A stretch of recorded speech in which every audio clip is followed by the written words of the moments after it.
men are men who dare to die as well as any Spaniard in the world. You know what? Let me tell y'all something. Y'all know these Negroes out here die about anything, huh? We dare to die about any goddamn thing. So much so that we killing each other over pennies on the dollar. We unalive each other for nothing, for a color. That right there is enough. Hey, what you wearing? Hey, look, if you walk down this block by yourself and you got this shield of David on, I'm telling you right now, it's going to be some cats coming up to you saying, hey, they dropping the rates and everything. That's what they going to do. See, we'll bang over a hand sign. We'll bang over a false nation. We'll bang over a color. We'll bang over a block. We be ready to die for anything. And your oppressors knew that. Imagine if you was ready to die for family. Imagine if black people in America would stand up for the Mexicans like the Mexicans stood up for us when we fled down into Mexico and they went to war against America. How strong would we be then? See, the problem is you allow white supremacy's propaganda to infiltrate your mind with Christianity and Catholicism. And what they do is they take your mind and they turn you against your own brother, man. Read more. I do not know who will be in a position to resist them. The white man knows. He cannot resist black people. Listen, let me tell you something. If blacks and Hispanics were in our right mind and we were serving the Most High, there's nobody on this planet that could resist us. Look at the most powerful things we do. Hey, listen, I'm starting to learn that corridos music. That corridos, I'm telling you right now, that's better than rap music. That's better than rap music. I started listening to that music, bro, and I started translating what they said. They telling real war stories about what's going on in their communities. And I know you thought that the cartels, I know they on the left-hand side, but those cartels, they feeding the people in Mexico. They fighting against the government in Mexico. They standing against oppression in Mexico. And you have been told that America done demonized these cats. And let me tell you something. Selling drugs is never a way to get it done. But let me tell you something I got to say about the Mexican brothers down there who's dealing with them cartels. Yeah, they beefing with each other, but they beefing with the government. They beefing with the government. And the Mexicans is looking at us like, damn, when y'all gonna grow some balls and beef against America's government? Seems like you just want to be American. And let me tell you something. If you want to win your Mexican brothers over, what you better had done was find out what makes a Mexican Mexican, and then you black people need to start trying to assimilate to what makes Mexicans Mexican. You can bridge the gap, because Mexicans come over here in America, and you know what they do? They learn English. They learn English. You want to know why? Because they want to just relate to their brothers here, man. They see you. Don't think the Mexicans don't see you, black man. They see you. They know your plight. They know what's going on with you, and they definitely want to help you. But guess what? They already took the step. They fight so hard when they come to this country to learn English. Won't you just take some time out to really try to learn Spanish, man? So that you can meet your brothers where they at, man. That's why, listen, let me tell you something. We've been so divided by language and by false culture and by false religions, man. We got to be able to talk to our brothers, man. I want to learn everything Mexican. I'm telling you right now, all my Mexicans, all my Salvadorians, everybody out here that's under my voice, and you know that you've been oppressed by white people, you need to get with us and do it now, because America's making it hard to be Mexican in America anymore.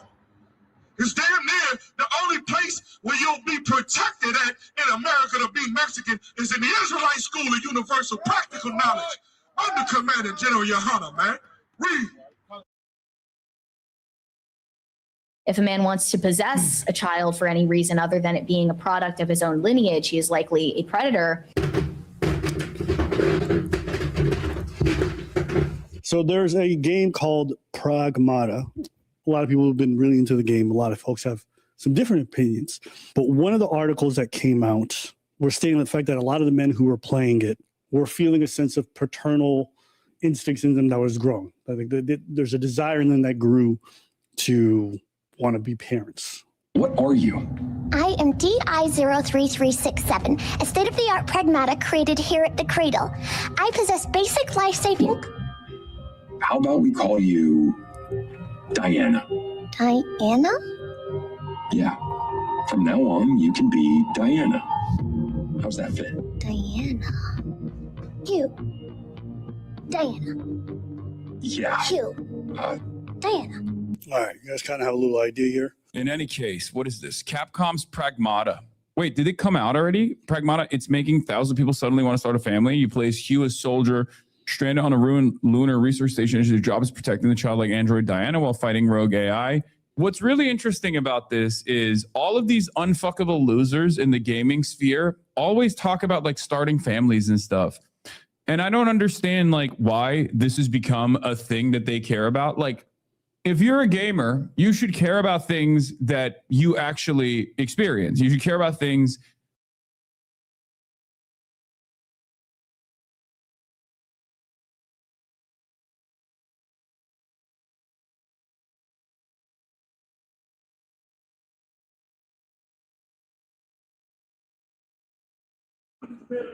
Church.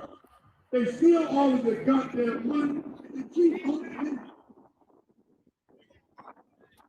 The pastor sleeping with your wife, and you say, oh, what?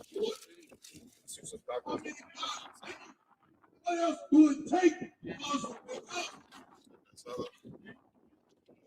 to see the crimes you committed? Not only against so-called blacks, but against Hispanics. You can Google Hispanics,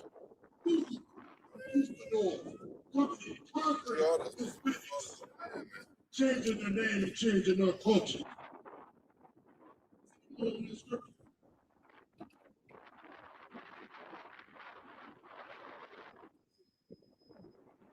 not us.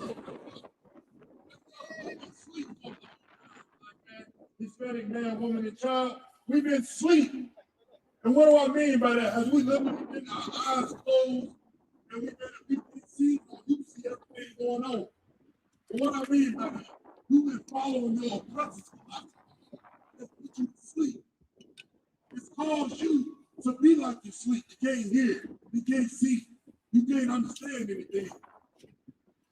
It's time for us to come out of that slumber and start to understand what's around you. And start to understand what's going on in the lives of your people. Not just your life. I understand you got your life to live. Understand this. Your people have a nation to provide for. Just like the white man, he takes care of America. The Proud Boys, they ran in the Congress because they want to take care of America. They want to make sure is in America. All right here, you got your water, you got your chest, you got the doctor. That's time for you to make sure black man good right now.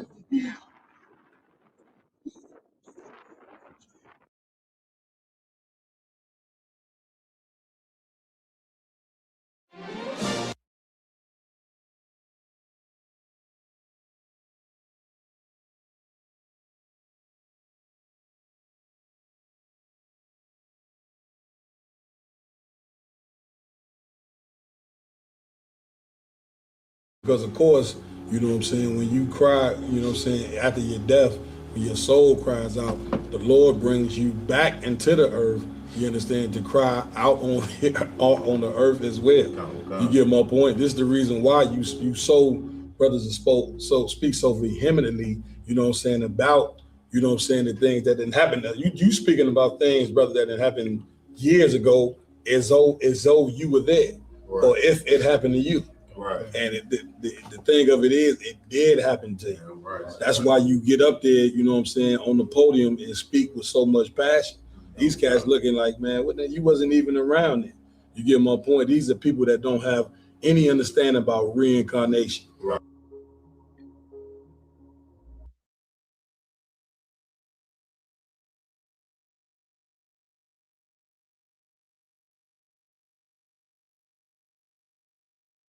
You know, what does Black history mean to me in the Bible? Well, first of all, when I learned that Christ was black, you know what I'm saying, and he was in the Bible, you know what I'm saying, like, you know, coming up, I was a Christian, so I believed that Christ was white. You know what I'm saying? So what Black history to me in the Bible is, it's my culture. You know what I'm saying? And when you read the Bible and see that the Lord chose you, you know, us, Black and brown people, to be his people, it makes you look at life different. You know what I'm saying? It makes you look at what and who you are and what you was put on earth to do. That's the whole reason I'm in the ISUPK right now. You know what I'm saying? Barakatah Yahweh Yahweh. And of course, and if Christ chose me to be his chosen people, then I gotta ask myself a question. Why am I in the world hating my brother? You know what I'm saying? When the scripture says Zephaniah 2:1 say gather yourselves together. And another thing is, why was I, you know, if you know me and know my personal walk in the world, then I live a whole totally different life than what I'm doing now. So Black history to me is everything. You know, I'm doing what I'm doing now just to show the Lord that, look, I'm sorry for what I did in the past. You know what I'm saying? I repent from that and I don't do that no more. And now I'm just hoping that he look at me in my life and choose to overlook what I've done in the past and say, okay, this brother putting in work and helping to raise up schools and raise up his people. You know what I'm saying? You know, you read the book of the Maccabees brothers, and these brothers refused to sin. You know, they refused to eat that pork. You know what I'm saying? That give you a spirit of warriorship. You know what I'm saying? I always had that spirit, but I was using it towards something else. You know what I'm saying? I was using it against my brothers and my sisters. You know what I'm saying? And you know, you read certain things in the Bible, like when Eleazar, he ran towards an elephant and, you know, killed the elephant, but, you know, had the Persians over there on top. You know what I'm saying? And he killed himself. You looking like, damn. You know what I'm saying? Like the spirits that the Most High put on us. I could understand how now that when you look at Black and brown people in the world, how they are the way they are, is because they got that spirit of warfare, but they don't have the knowledge of the Lord. So when you take the knowledge of the Lord with that spirit of warfare and you use it towards what you want, towards what the Most High asks you to use it for, then, man, we can be unstoppable. You know what I'm saying? You can see the ISUPK, we growing and growing every day. You know what I'm saying? You see brothers getting raised up to troopers and officers every day. You know, that means the Lord really with this place. You know what I'm saying? Satan tried to destroy this place a couple times. You know what I'm saying? Since 1969, the ISUPK been here, been standing strong under command of General Yohana. And so I'm just happy to be a soldier in the Lord's army. You know what I'm saying? Black history in the Bible is, you know what I'm saying, everything to me, because the Most High could have done away with us and chose not, you know what I'm saying, not to be with us for us sinning. And now that I got a chance to help build the Lord's army and become something and someone and show my kids, you know what I'm saying, teach them something different, man, I can't, you know what I'm saying, I can't ask for nothing more than that. You know, I'd be ungrateful to ask to be something, you know what I'm saying? So I know I ain't got the most money. I ain't in the best position in life right now here in America. But like the scriptures say, even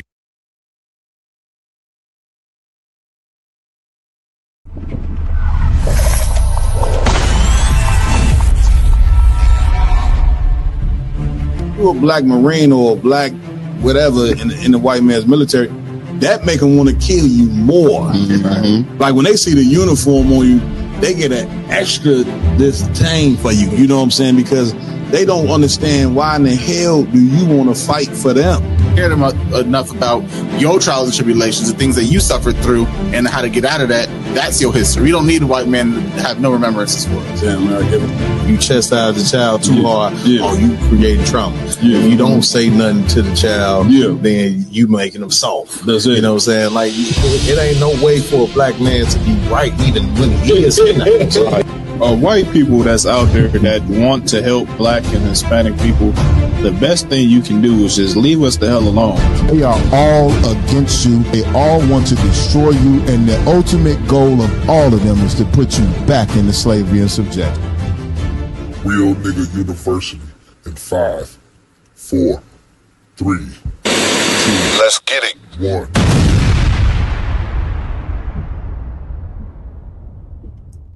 Here we go. We back at it again. Round table crew. Right.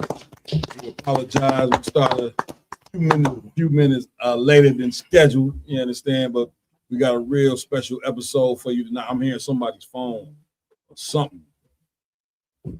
Oh, is that mine? That's showing I'm live. Anyway, back to what I was saying. I knew I was here, so I'm like, what the hell is that? But nevertheless, man, we back at another Roundtable True special episode tonight. We got a real special guest. That's right. Of course, I'm gonna, you know what I'm saying, announce him in the view. But before I get to our special guest, like always, man, we want to give it up to the nigga God, man. God, blacks, Hispanics, Native American Indians. Got to give it up to the Most High. We also got to give it up to our King, Yahweh Shah Mashiach. That's right. In the world, annually called Jesus Christ. And of course, we got to give it up to the man with the plan, none other than Commanding General Yohana. That's right. He's sitting right here with us. We got Commanding General Yohana live in the studio with us right here on Roundtable Truth tonight. So y'all know we about to get it in. Like always, I got to give it up to my host that rock it out with me every week. To my right, we got Officer Lamakiala in the building, doing what he do. Also on a consistent basis, man, doing what he do in here every week. We got Officer Yara down in the building. That's right. That being said, we also got a powerful priest in this joint doing what he do with us every week. Officer Iwalum in the building. Of course, we got a powerful priest and prophet in here. Officer Mayad in the building. I got to give it up to my tech team. I don't want to offend Commander General Hunter, but I believe they're the baddest tech team. Y'all had it for a while. I can feel my right about the phone right now. Then listen, we got Officer Ramawan on the ones and twos. That's right. This right here, man, on the joint, Officer Ra'ash Kara. We got a host of other powerful priests and prophets, brothers, you know what I'm saying, and here with us also tonight. Yeah. With that being said, Commander Jenny Hunter, where we at with it, Jenny? What's going on? So man, so much is going on. Trump turned around and said it was end of operations in the Middle East. So it sounds like Iran has got the ball for now. Also, gas prices I heard are $5 in Chicago today.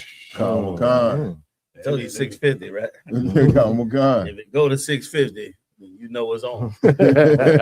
And something that's also not really mentioned in all of this too much yet is the explosion in food prices. Oh God! Because of the extra fuel, they passing it on to the customers. Right. And now people are like, it was already ridiculous before. Right. Now the prices are going to get even more ridiculous. So society is about to break down, and now righteousness is all that is going to be able to be ruled in among blacks and Latinos and Native Indians. Damn right. White people could give a damn. They with Trump, most of them, and they want to see it happen. The other half of white people, they got a war in their hands because they're going to have to come up against them Republicans, especially if they undermine the vote and let the Republicans take it for another term, or really for after the midterms. Then they're going to have a major problem on their hand because white liberals are just at the edge of breaking. Right. And so they've been talking about a civil war in America like it was going to be a civil war with us and them. Right. But they better look closer because it's beginning to look like it's going to be a civil war with Democrats, Republicans, ICE agents, and military soldiers. Man. Come on. You know what I'm saying? Come. So busy hating us and wanting us to suffer underneath them and wanting to kill us off in a fit of rage and anger. Right. You know what I mean? For nothing but what they created among us. That's it. And instead, they're going to run into a problem with their own. Damn right. You know what I mean? Instead, they're going to run into the Most High's derision that he's getting ready to put on them. Right. You know what I mean? It's funny you mentioned that, General, about the food prices being high. I was telling the brothers the other day, I went to the grocery store and bought a box of cereal. It was $10. Yeah, kind of You know what I'm saying? The damn box of cereal was $10. That's real talk. You know what I mean? Like, so what you saying is heavy. I mean, these are the signs of the time.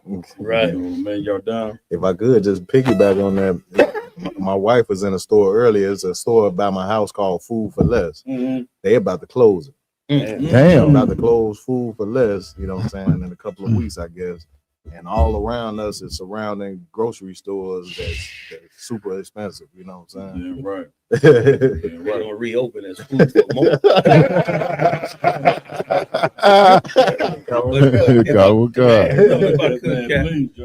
But what's so, and every brother should hang their hat on Yahweh Shai's words when he said, see that you be not troubled. Because these things are happening, they such a benefit to us. Right. Like we always talk about chemicals in the food. Don't you hear? There's a million videos on YouTube. Chemicals in the food, how they trying to poison you, to this, to that. Well, guess what this is getting ready to do? This is getting ready to get regular moms and regular brothers who know how to cook. And they getting ready to be the person selling you, you understand, your cereal. And they gonna make it for $2 a bag or a box, and it's gonna be way better. When I cut that bread, y'all saw that tape. I cut that bread that Muhammad gave me. Like that bread was better than any store-bought bread I ever had. Because it ain't sit on no shelf no time. It just came out the oven. As fresh as it could be. You know what I'm saying? When store-bought food, if you put them next to each other, you immediately taste the chemicals, you immediately taste the cardboard-like taste in it. You know what I'm saying? Where that bread, you could just eat it straight up. So now what happens now when blacks, Latinos, Native Indians all start to create, because of necessity, the things that we need? We're going to eat better in utter poverty than when we eating right now. Like we in Egypt, we ate whatever the Egyptians fed us. Right. In the wilderness, we ate manna from heaven. Right. How you gonna compare? Right. Even though we was in our negative and rejected the manna from heaven, that was the wise move. That was the that was angels' food, as the Christ called it. And so, the more they want to harm us, the better it's gonna be for us if your mind is right. Now you could bug out on it and be like, oh, everything's falling apart. What we gonna do? What we gonna do? Or you could hold it together and focus on these scriptures and on all the things the Lord gave us on how to survive in this hell. Damn right. And then you gonna do magnificently no matter what, even though your oppressor is gonna want to terrorize and put hell on you. We're gonna do magnificently well. You know what I'm saying? In the wake of all the madness. I'm right. Right. It's funny that you bring this out all the time, how in comparison to how we live in America back when we was in ancient Egypt, how it's important to read that story because it's so similar to now. You know what I'm saying? To where the children of Israel, of course, behind Moses, started crying on the Lord in their captivity. And that's something that blacks, Hispanics, and Native American Indians, I mean, General, you got to get me right on this. We didn't try it every way but the Most High.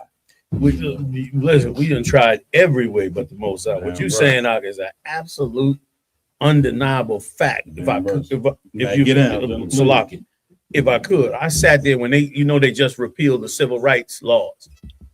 Right, they pulled them back. You're bringing that up tonight. Yeah, well, when they did that, you should have saw all the black leaders talking about how bad it was, and how this is going to send us back 100 years, and this and that and that.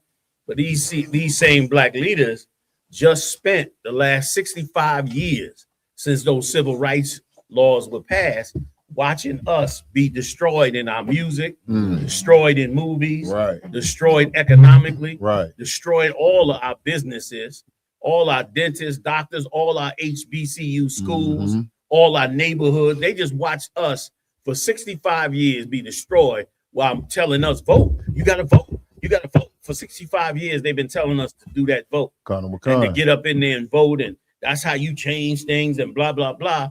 And 65 years later, they took away the goddamn civil rights, or the whole thing altogether. So, you know what I'm saying? So what a waste of time. Like you was bringing out, Captain. So those leaders are now we're gonna finally realize who our enemies been, who our taskmasters been. You know what I mean? And get the hell away from them, so we can start actually operating. You know what I'm saying? Like a real nation operates. You know what I mean? We can start caring about ourselves, setting our own rules. You know what I'm saying? That these people are destroying us. There's really nothing else more that they could do to us besides kill us. They done drugged us, they done brainwashed us, they done poisoned us with the food, the water, the air, poisoned our mind with the music. I mean, they done did everything. Like what else? Is not really much else left. They done incarcerated us on massive levels.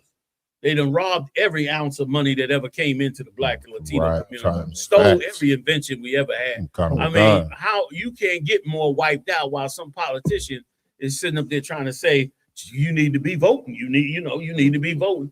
When that been a damn lie and a joke, you know what I'm saying, for 65 years. And so thank the Lord that finally they don't have their voices going away. Even though it looked bad. Their voice is going away. And yes, it is going to open up more room for Esau to be evil, just like it did when they first put Trump in office. Edomites got more evil and all that, but guess what? We also began to wake up as a people.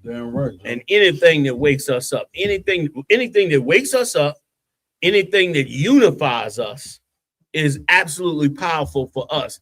And ain't been nothing better than the truth about Christ to bring us right there, right around. I'm saying I yield. Give it up.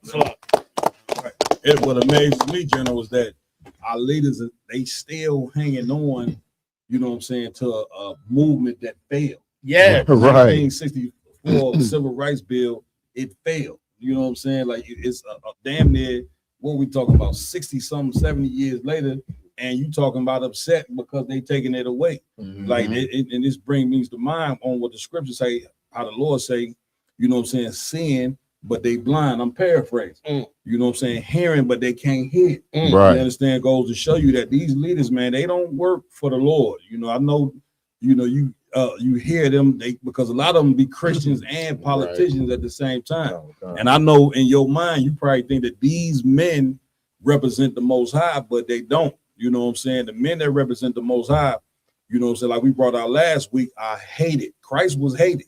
He wasn't loved by everybody. These politicians and these preachers, everybody loved them. So you're supposed to know off top, you know, that these are not the men that do what the Lord say to do. And so what the general was saying was extra heavy. You mentioning the Christian part, even moving over to like the pastors and the deacons and stuff like that in the Christian church, like they're doubling down on their wickedness lately. I just watched a video the other day where this pastor told one of his followers, an old black woman, go sell your house. You have 6 months, go ahead and sell your house. Whatever earnings you get from this house, bring to me. And you'll be taken care of after that. I heard about that. Yeah, that was insane. Oh God. If we could, Joe, please go to the first. Do your thing. We're going. I believe it's going right into the Jim Crow. The title is Trump Supreme Court is an activist court. That's the headline. Let's go.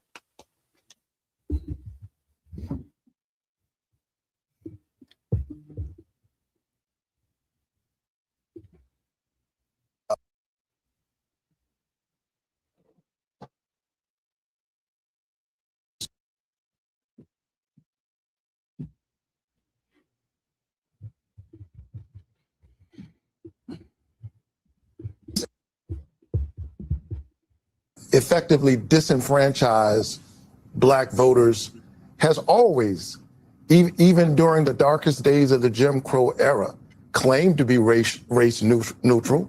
You had the 15th Amendment. By the time we got the Voting Rights Act, black people theoretically had a right to vote for 100 years when the 15th Amendment was passed. But through literacy tests, through grandfather clauses, through poll taxes, they effectively disenfranchised black voters. This is just the 21st century version. This is Jim Crow in new clothes. This Supreme Court is an activist court. These efforts.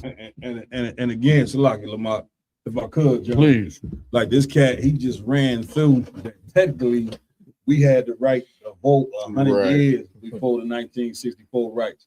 But again, you're gonna see in the later videos, he's still ready to beg, the same government that haven't given us rights in the first place. Like he don't even see that us, and it goes against what the Lord said. The scripture said, "Live not a beggar's life."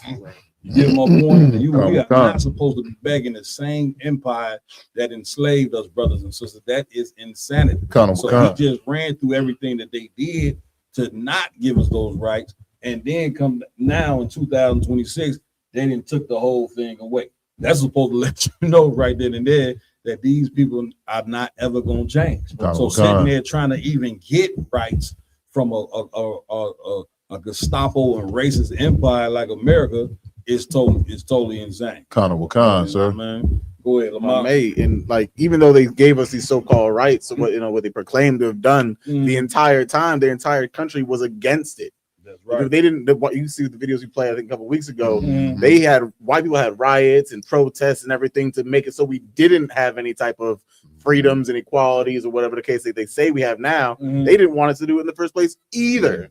It was just a money move and a government move, but the masses, they hated all this letting us vote and affect their country. Right.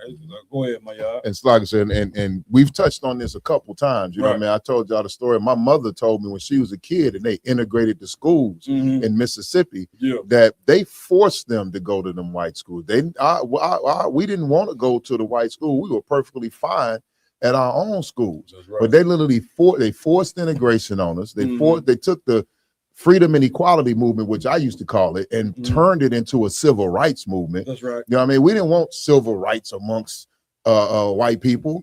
You know what I'm saying? We wanted that equality. You know what I'm saying? We wanted better books in our schools. Right. You know what I mean? We wanted more money to come in our community so we can build our community up to be as prosperous as the white community. And what our fake leaders did was get paid off, misdirected us. They fattened their pockets, and in the meanwhile, they took more away from our community. That's right. You know what I mean? Now they sitting here all crocodile teared, you know what I mean? And with this fake outrage about a failed movement, you know what I'm saying, and a failed plan of theirs. And the thing they really mad about and really sad about is now that the buck is about to stop here. You know what I mean? They payment plan is over with. You know what I mean? That's the same. You're done. Yeah, I just wanted to ask the gentleman, since we have him here, because I've been hearing a lot about, them using the Civil Rights Act. Of course, we know all the damnable things that happened after the Civil Rights Act, but to change the mindset of the black community from a community that's going to be built on working hard and building something from the ground to a nation of beggars. You know what I'm saying? Right. What's your thought as far as that part of it for the civil rights movement? As far as when you say as far as that part of it, meaning their view of what the civil rights is, or are you talking about how the effect of the civil rights the effect, in a sense, like, you know what I'm saying? So like we understand, like, just all the damage that it does, that it did that is done to us, right? But do you also feel like they use this as a tactic to change the mindset for other black community from building to beggars? Absolutely. You talking about Esau? Change it. Oh, without a doubt. Like the civil rights movement was absolute. What you're saying is 110% right. The civil rights movement is an absolute movement to make us beggars when we should have never even asked for them. Right. And here's what's amazing about it. Prior to the civil rights, we were doing better than after the civil rights. You know what I'm saying? And instead, we turned around and joined the civil rights, thinking we're going to get more, listening to them, which they were running it anyway, Esau, and then became beggars under the civil rights, became abused under the civil rights. They instead gave us what any narcissistic nation would want. Like if you ever study, I love to study abuse. And the reason I like to study abuse so much is because it is exactly what's used on us. And a person that abuses another person wants that person to worship them, to admire them, to want everything from them. And because of that, they use it to abuse the person, the victim. And so, and this nation is a nation built on abuse. So the whole atmospheric spirit of this place is to abuse you.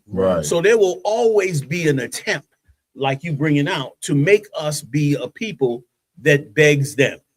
A people that says, and that's what all the politicians are for. Therefore, we need to have this. We need to have that. We need to have this when we can have everything that they have if we just go get it ourselves. And you brought out such a heavy point. If I could add to what you asked me, you brought out in the tape how he said that we was free for 100 years before the Civil Rights Act. And then we went and fought to have the Civil Rights Act. And then when we got the Civil Rights Act, which we should have never fought for because we was already free. But when we went now and fought for the Civil Rights Act, then he said they passed laws like, voter registration, to this law, to that law, He mentioned all the laws they came up with to stop us from voting and being an equal vote. Now, after 100 years and the civil rights movement and the laws that happened after that, you think that this cat would finally turn around and say, well, we need to accept the fact that they are going to fight us no matter what for us to help ourselves. So let's stop voting since that's not going to work. And let's now go and help ourselves and don't be beggars no more. You think he would say that? But because he's a paid prostitute, he ain't never going to say that. He's going to just continue with the same mantra of, let's keep on begging. Let's and really not even let's keep on begging. He's gonna be on the mantra of this is all the stuff that they did, and it ain't right. And he ain't gonna give us no solution because the only solution is separate from and if I could, once again, go ask any psychiatrist or doctor what is the remedy for a victim that's a victim of abuse. They'll tell you all the same. They'll tell you, do not try to change the abuser. Instead, separate from the abuser. And they'll tell you, separate from the abuser in the most safe way possible. Because the abuser is going to be outraged that you get away from them. Like they want to keep you clutched to abuse you. Even though they act like you're the filthiest, most disgusting thing in the world, but really that abuser does not ever want to lose you because you are able to be there and they're able to abuse you. So they don't want you to get away. So the doctors will tell you, safely and without telling the abuser, get away. That's what, cut them off. And brother, that's what we have to do. I'm right. You know what I'm saying? Like we have to do that. That's so strong, Jonah, because it brings me to mind going back to Egypt and Moses. When we came out of Egypt, they let us go. Pharaoh them let us go. Yes. But then he thought about it like, man, we ain't gonna be able to survive without these guys. You know what I'm saying? We've been eating off of them for 400 years. Who are we now gonna have to be able to abuse? Brother, man, that's a hell of a situation to be in, man. That's the reality that we in, because check it out. Imagine for a moment if Black people and Latino people said, you know what, you just repealed the Civil Rights Act, you locking Mexicans up, you saying that we ain't a part, you know what I'm saying? You know what? we're gonna accept what you said. That's it. And we're gonna make a connection with all our people, and we're gonna start an exodus through Mexico down into Central America. We're gonna make y'all people. We tried, it didn't work. We want y'all to be happy. Y'all, this is a white country. Y'all go ahead. We out. Right. Y'all got it all. You got the houses, cars, whatever you want. We leaving. Right. Brother. The ICE agents will be on the border shooting you to not so you can't leave. Right now they acting like they trying to deport you. Right. You go and tell them that devil that. That's it. Trump will be on the border himself, shooting your ass, trying to say you ain't leaving. Right. Because once again, that's what abuse does. Right. These niggas, they talking about us at the dinner table every night. Right. Need to get these Mexicans out of here. Need to get these niggas out of here. All these drugs and everything that they poured in on. And then that's another thing about an abuser. Abuser sabotages your future and your hope. Right. That's how he abuses you. That's it. Because he sabotages it. Right. You trying to, come up in the world, he destroys it, or she, because of female abusers too. So the abuser will destroy your goals, destroy your dreams, destroy your hope.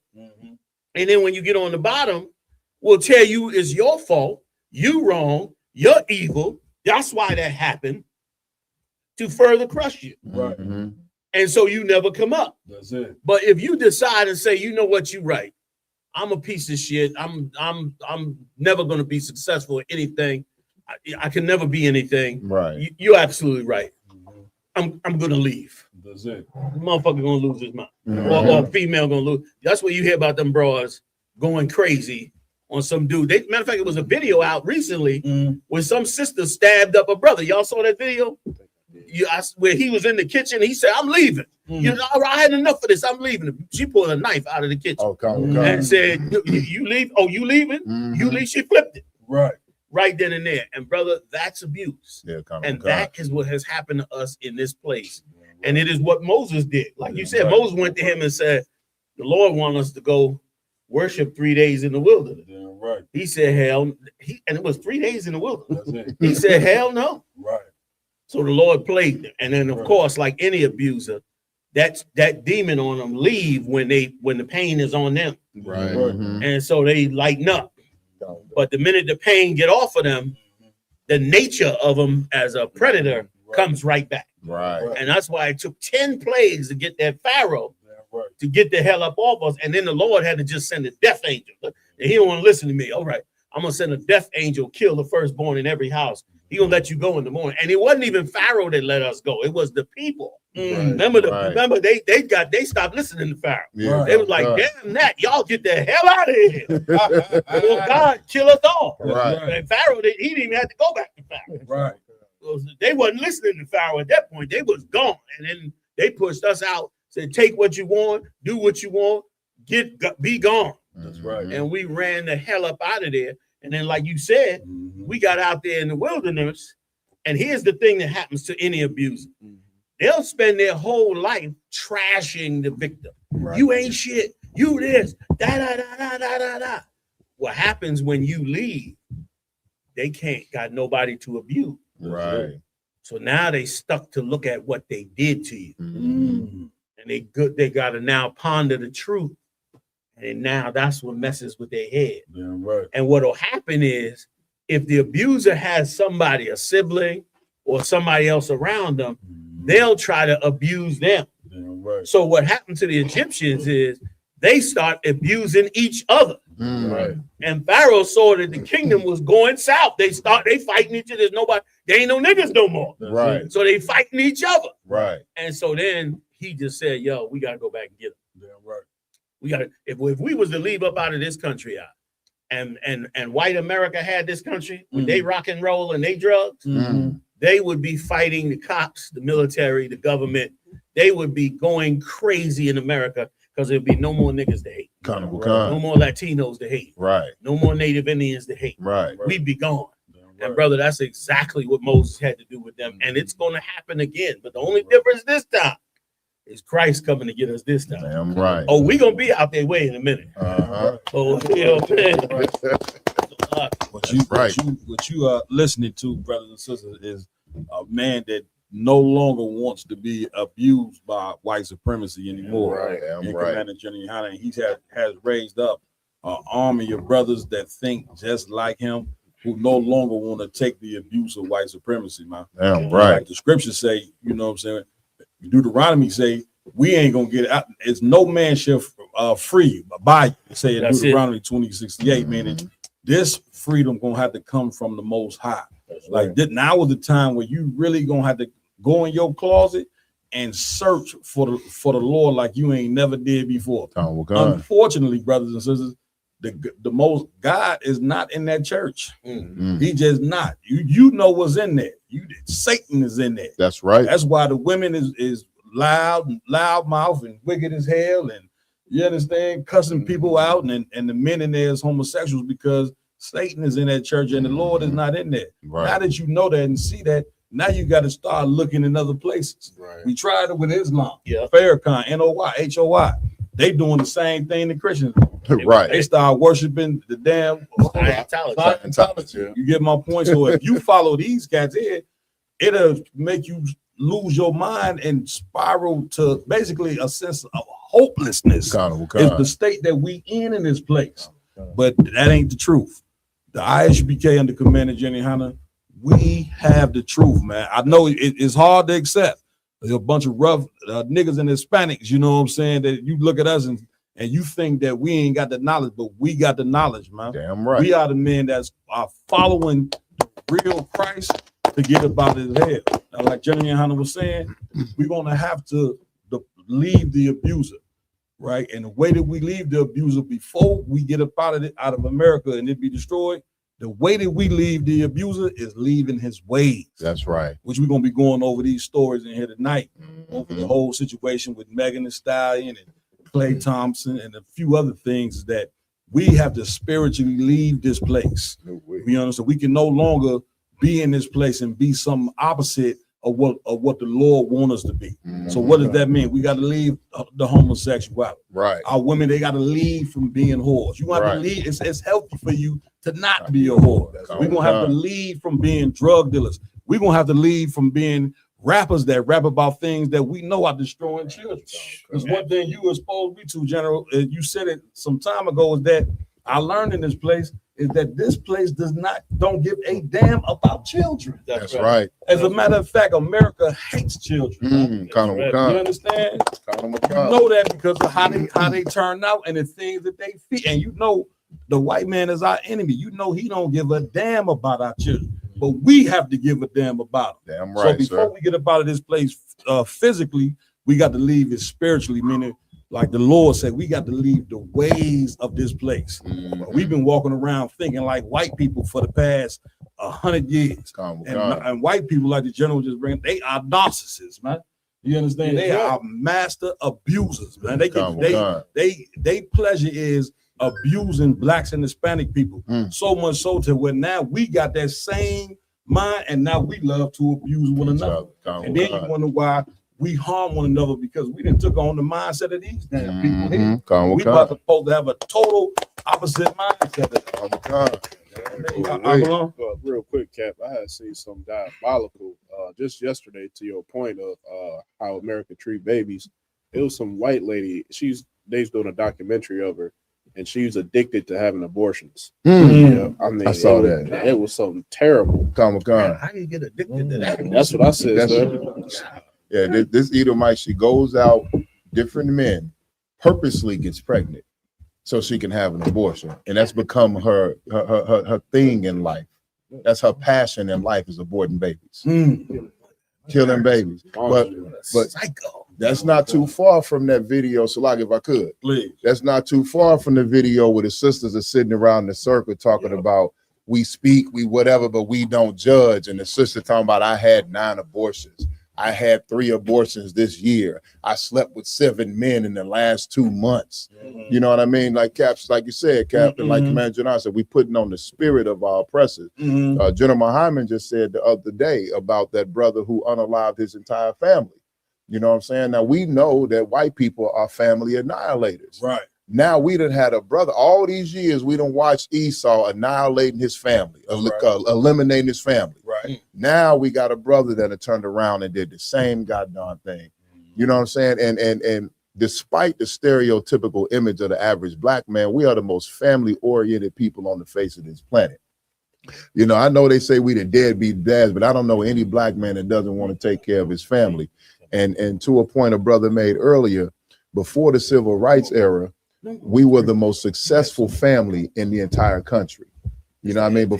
Before the civil rights, we were the most successful family in the entire country. You know what I mean? We were the most married. Our marriages lasted the longest. You know what I'm saying? We wasn't out here like our oppressors are. They were the ones divorcing, you know what I mean, having babies out of, as they say, having babies out of wedlock. Killing the whole family. And killing the whole family. Before the civil rights era took our businesses away, took our family away. And not only that, it took our morality away and the little sense of identity, you know what I'm saying, that we naturally had about ourselves that we were trying to develop after slavery. It took all of that away and just completely replaced it with that nastiness that's inside of Esau, sir. Right, give it up, give it up. If we could jump, pull that scripture, just some get around chapter 28, verse 50. Gotcha, sir. What you was just bringing out right there was extra heavy. And please, also too, don't forget, if you in Louisville, Kentucky, we will be out there tomorrow. You know what I'm saying? Lamar here give the announcements wants to come to the end of the show on the exact address we're gonna be. So if you in the Louisville, Kentucky area, we're gonna be out there having camp tomorrow from 1 p.m. until maybe around 5 or 6. So we'll share that information shortly. Y'all got the scripture? Con, so you want me to start at 48 or just do straight 50? All right, the book of Deuteronomy, chapter 28 and verse 50. A nation of fierce countenance, which shall not regard the person of the old, nor show favor to the young. Oh, go ahead. Read it one more time. A nation of fierce countenance. A nation of fierce countenance. That's what the white man is, a nation of fierce countenance, meaning this man here doesn't have any compassion on the people that he enslaved for over 400 or 500 years. Read. Which shall not regard the person of the old, nor show favor to the young. Don't show favor to what? To the young. It's natural for most people to show favor to children, to the young. Not the white man. You get my point. He don't give a damn about you going in there. I mean, the case in point is what you just said. This sister is listen, you heard that, Kavika? This sister is addicted to having abortions, brother. You understand? Like, it goes to show you, anybody that's addicted to having abortions, they don't have a soul, brother. Why don't they have a soul? Because that shows you how much we've been beat into powder in this place, to where we don't have a soul, to where a woman walks into a clinic and don't even think that this was living inside her, got a heart, brain. She don't know who this baby gonna be. Right. If she was to have it, she has no care. You understand? That right there is no care for the young. And listen, the Lord gave us the young to take care of the young. That's right. To raise the young. Matter of fact, children are supposed to be a blessing from the Most High. You understand? So to not care for the young is totally insane. And we got to take a moment as black and brown people to take a real moment and examine what we have become in this kingdom, man. Like sometimes, you running, you got to slow down, catch your breath, and examine. We got to examine what in the hell have we become in this place to where we killing babies. Right. What have we become in this place where all the top rappers, you know what I'm saying, the things that they rapping about, we know is killing the children, but they doing it for a check. And they don't care that it's destroying the children at all. Ramawan. I got that video.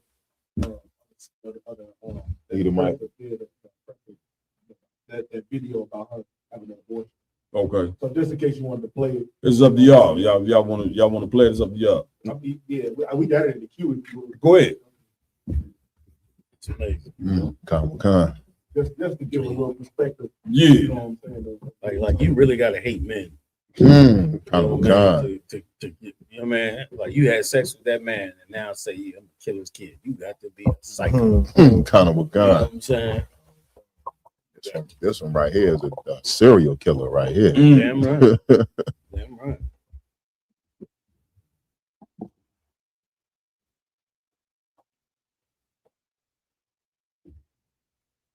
Abortions.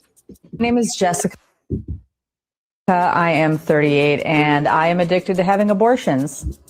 What Jessica is doing is not technically illegal, but it is incredibly concerning. I just love the feeling of it. I met this guy on Facebook dating.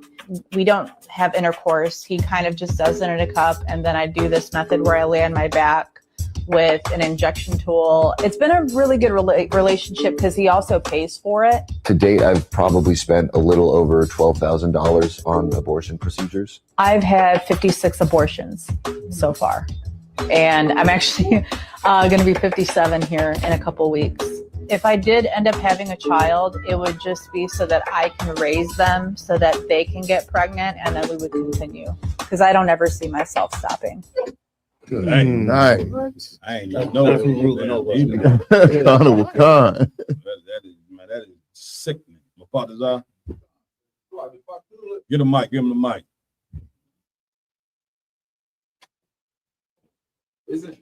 Isn't that like a law, like that, to where you had so many abortions? They let you know, like, look here, we can't do this no more. Ain't no law against.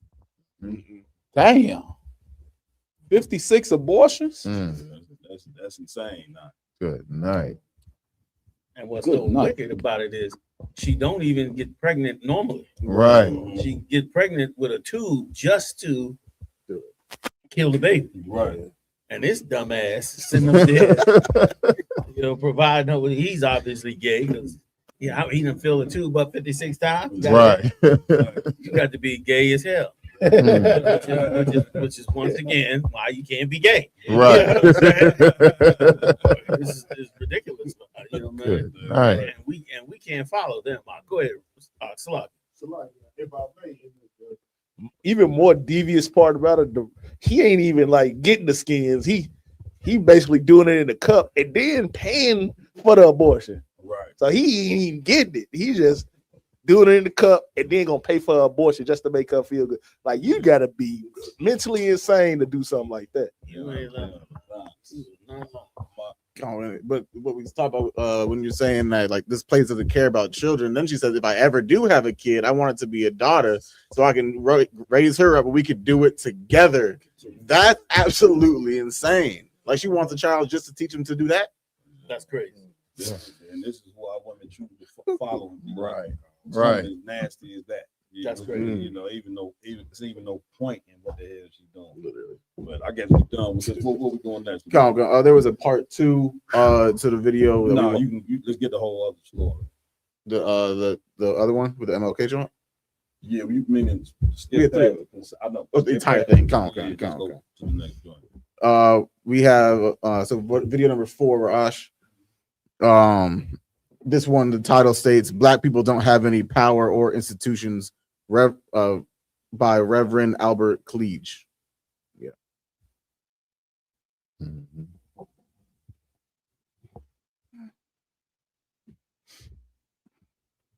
Just the burden in the school, so yeah. Black people don't have any power. Abernathy and Jesse Jackson can wrestle from here to Los Angeles. They're still not dealing with power. Black people are powerless. They've been put outside of the whole white power structure, and all the organizations, the NAACP, Urban League, SCLC, National Council, Negro Women, all of them are talking as though black people have power. Black people don't have any power unless we can begin to build black institutions and realize that we're dealing with a power struggle for survival. All these organizations are leading us straight to hell and genocide. And Dr.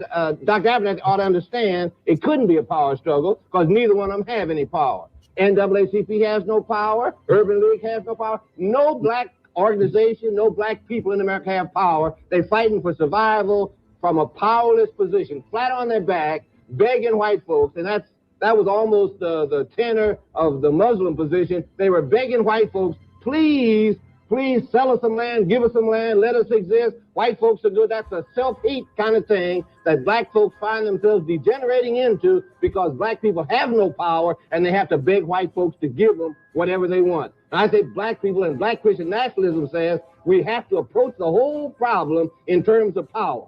Black people have to begin to build institutions. Every institution that exists belongs to white people, was built by white people, and serves the interests of white people. And for black organizational leaders to be sitting there talking as though they have power, as though they represent something. We want to represent everybody. We want to bring everybody together. We want to build a beautiful America. We don't want to build no kind of beautiful America. We want power for black people, and we're going to have to fight for it. It demands confrontation and the willingness to do anything necessary to get power. And we got to take it away from white people. White people are not going to give black people anything. Politically, economically, or any other way, black man is no longer necessary in America. And the white man is hell-bent on genocide. So we have to understand we've got to build institutional power to deal with the white man who has decided to destroy it. That was cool. Chime on that one down. Yeah. In the early part of the tape, he said, I don't know if you can go back to this part, but if you're able to, there's in the early part of the tape, he said, the first time when he said, black people got to build institutions and institutions to fight against white power. Now, he didn't say institutions to join white people. Right. Can you go back to that by any chance? Because that when he said that part, that was the real truth. Like we should have institutions, but our institutions should be based on. You have to have these institutions because you got to fight against white people who's trying to genocide them, and then you have institutions that work against it. And then he said something else at the end that was extremely powerful. He said we have to do whatever it takes, whatever is necessary to gain power. Like, he knew what he was talking about, and he also was able to see through, the poison that Jesse Jackson and Abernathy and all the rest of Abernathy now, he crying foul because they don't repeal the civil rights movement, but he ain't gonna do nothing about it, and he can't do nothing about it, and he got no power to do nothing about it, but sit there and and they haven't, like, we such fools. We watching Abernathy complain about it, and to us it's like, yeah, Abernathy speaking up, he was there. But to white people, it's like, look at that was the nigga starting all the trouble back in the 60s. Right. Now we finally got him. Right. He's out now. Right. Like they looking at it like a joy. Right. And what he's saying is right, because they built all of that. Right.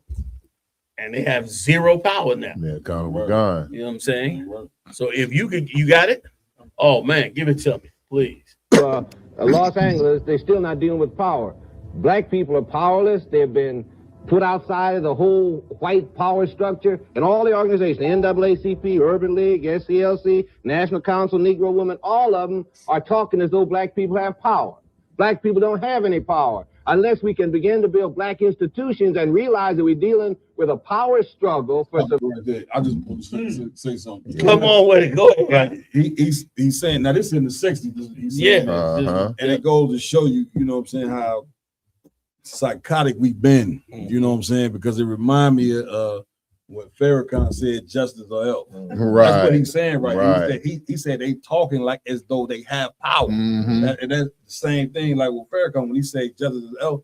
This is a man talking like we got some power in this place. Right. And as you can see, the whole justice or else was all bullshit because we ain't getting no rights after they had the damn march, and so there was no else. It was just really a hustle to get money and give you some false sense of hope. Right. You know what I'm saying, or something that never gonna happen. You know, Cap, you bring out such a funny point. Yeah. White people said, or else what? The movement was over.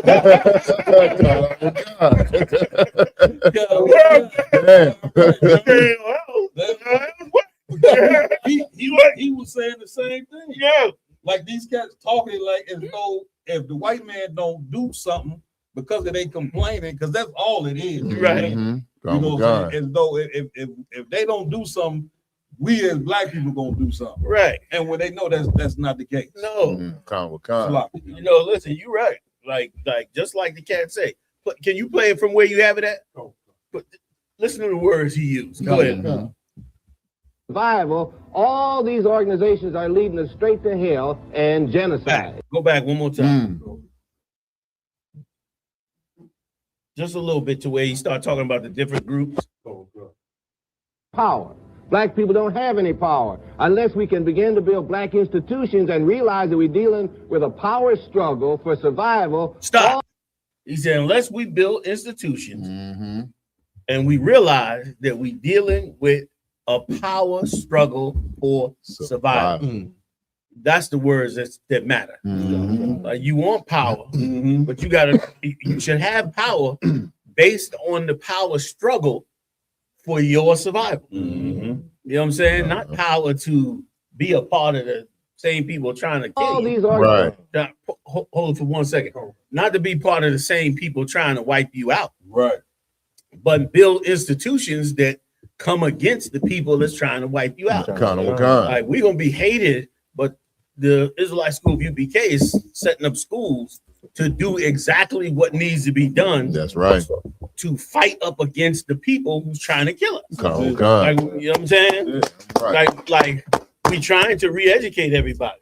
We're trying to bring them back to their God. We're trying to feed them. We're trying to organize. Why are we doing all these things? Because we are an institution that is in a power struggle against those that want to wipe us out. Like every other group ain't in no power struggle. Like he said, they're gonna lead us straight to hell, and he's right.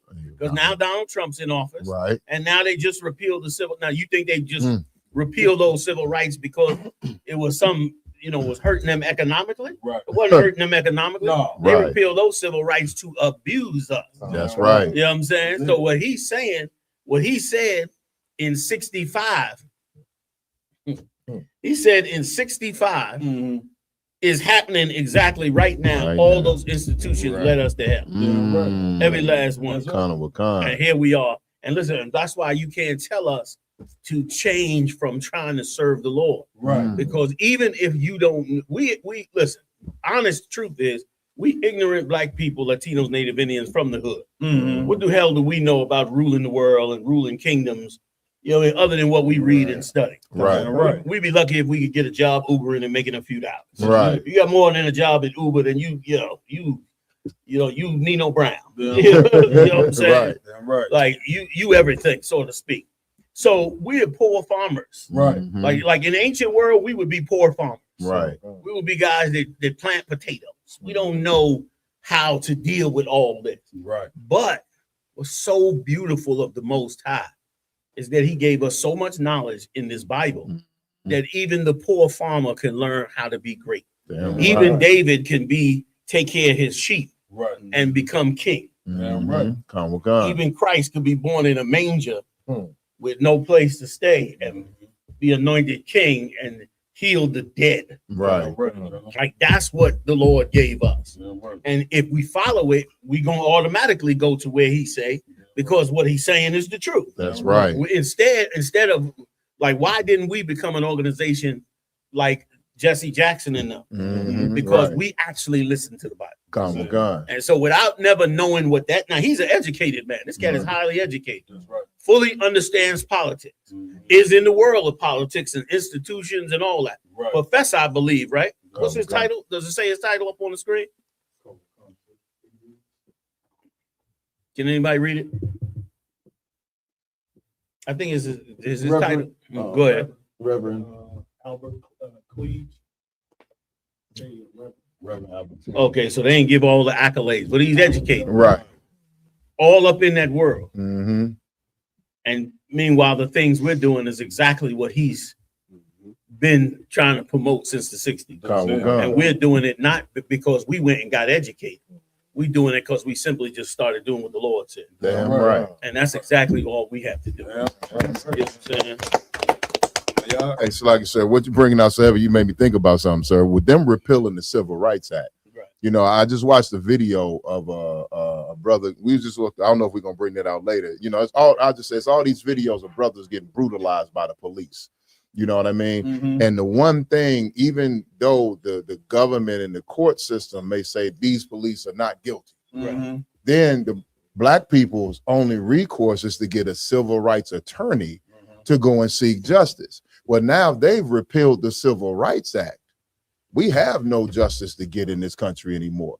You know what I mean? You just repealed the one thing that black people were able to fall back on. Okay, I'm not going to get no justice in the local courts or the federal court, but the civil rights court, you know what I mean? I can bring them up on civil rights charges. They violated my civil rights. That's it. You know what I'm saying? And that's what a lot of these cops have gone down on, is violating black people's civil rights. But now black people, you have no more civil rights. So what does that mean?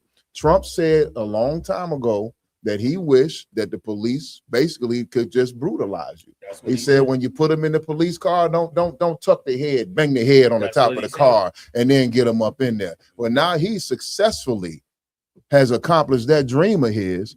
Well, they can just beat us willy-nilly at will, and we will not get any justice no matter how many people record it. You know what I mean? So now we are officially, you know what I'm saying, for black people, we've been ignoring the ICE raids, talking about that's not our fight. And the ISUPK has been warning our brothers and sisters that that's more than just our fight. We need to help our brothers and sisters, because now what Trump has done has made it forget ICE. He's then got it so that the Gestapo can come down on black people now. You know what I mean? And do whatever they want to us, and we have no defense anymore, sir. No lawsuit for anything that they do. And then the minute some black person can't take it no more and flips on them and does some harm to them, then it'll be, see, these black people, see, which is what abusers do all the time. People abusing you on your job and stuff, they wait to find something that you did that's small that they created so that you could go off so they can say, see, you know what I mean? You don't know how to act, see? The whole angry black man theory, when they create the atmosphere for that black man to be angry in the first damn place. And that's exactly what they want to do now. They want to, now that it's repealed, they feel comfortable. Now we can go ahead and do something to them. And if they go off, hey, it's the perfect opportunity to bring in the military. Perfect opportunity to bring in ICE agents. Perfect opportunity for all of that. When, like he brought out earlier, we have to build institutions like this. Like we can't open up, we can't have black cities with a racist black mayor. We need a racist black mayor, a racist black city council, a racist police commissioner. Like now, if you get a town and you got all those people and they all racist, then they gonna hire all racist black cops. And are black people gonna get beat up on the street? They're gonna hate white people and love black people. That's right. Now, like the exact same thing they do, we can do. Now the white person coming through the town and get pulled over. Whoop! Drag him out the car. He can get on TV and say, that town with those niggers, they pulled me out my car, and blah, blah, blah. Like, and okay, it's almost comical, but it is the only balance to what it is that they're doing. And had that been being done since the 60s, like once again, we should have had institutions that work to make us build black towns. We should have had institutions that made us separate from them. We should have had institutions that made our finances and banking among us. We should have had black banks across America. We should have, you know what I mean? We should have had black everything, black bus companies, black everything. We should have been buying our houses only from black people. We should have been building houses from black construction companies. And we should have been racist about it while telling them, no, we're not racist. We're just trying to help black people along. You know what I mean? That's how they act. Like, we're not racist. You know, anybody can apply. Meanwhile, you never get hired. You know what I mean? But they act like, you know, like we should have done what they did to us, because they've been in that struggle since 1965. They've been in a struggle to get rid of those civil rights, because they didn't, that was a struggle against them. Something they felt like they should not have had to deal with. This is their country. How you gonna make a law in my country saying that I can't steal and rob and abuse the people in the country underneath me? That's not even my people. Like that, to them, that was an insult. And so for all these years, they've been fighting. They had to actually pass laws for Esau to give 10% of the contracts in the United States to blacks and Latinos, because they would give none to us if they had the right to. So he had to actually pass a law to say, y'all got to give at least 10%. You know what I mean? Because they wasn't going to give us none. Now that law is being repealed, and now they don't have to give us any. Now everything that we've been saying, now we forced to do. Like you're gonna have to go overseas and start new companies. You're gonna have to open up trade with other countries. You're gonna have to become manufacturers again. Right. You're gonna have to be able to become farmers and people that open up businesses for every single aspect of Black life, which is what we lost the first time. We're gonna need Black now, and it's so great for us in this the need for all these jobs now that we cut off from white people are gonna be so valuable. Like if you can't go to the hospital because this white hospital is going to throw you out, then how valuable is a Black doctor? Right. And that Black hospital, that's going to be worth gold. You can't go to a dentist that's a white man because you're going to come in the lobby and they're going to say, man, we don't serve niggas here no more. That's what they used to do. And you had to do what? Go to the Black dentist. Now he's valuable again. Right. The Black farmer's valuable again. Right. They don't want Mexicans in their restaurants. He gonna be in our restaurants. How valuable is he gonna be now? He gonna be hooking our restaurants up, and he gonna be running the restaurant. Right. Oh boy, he ain't gonna be in the kitchen in their restaurant. He gonna have his own restaurant now. Right. You know what I'm saying? Now how valuable is he gonna be? So in essence, like the thing that made them strong and valuable is the thing that'll make us strong and valuable, and it's the thing that God made laws over. Right. We refuse to obey. You know what I'm saying? Right. Wait. If I may, please. You know, it reminded me of Ecclesiastes, 7, when they're saying the gift destroyeth the heart, where the civil rights was a way for them to kind of lull us into this sleep that we in right now. And now they could take it. It's easy to snatch it away because they already destroyed you for these last 40, 50 years. And now, they're at a time where, Donald Trump and our government can say, hey, we could take it from them now. Just like, us being in slavery, taking the chains off, they could do the same thing with the Civil Rights Act. You know what I'm saying? Yeah, or taking it away from us at least. You know what I'm saying? Listen, I'm coming to you, brothers.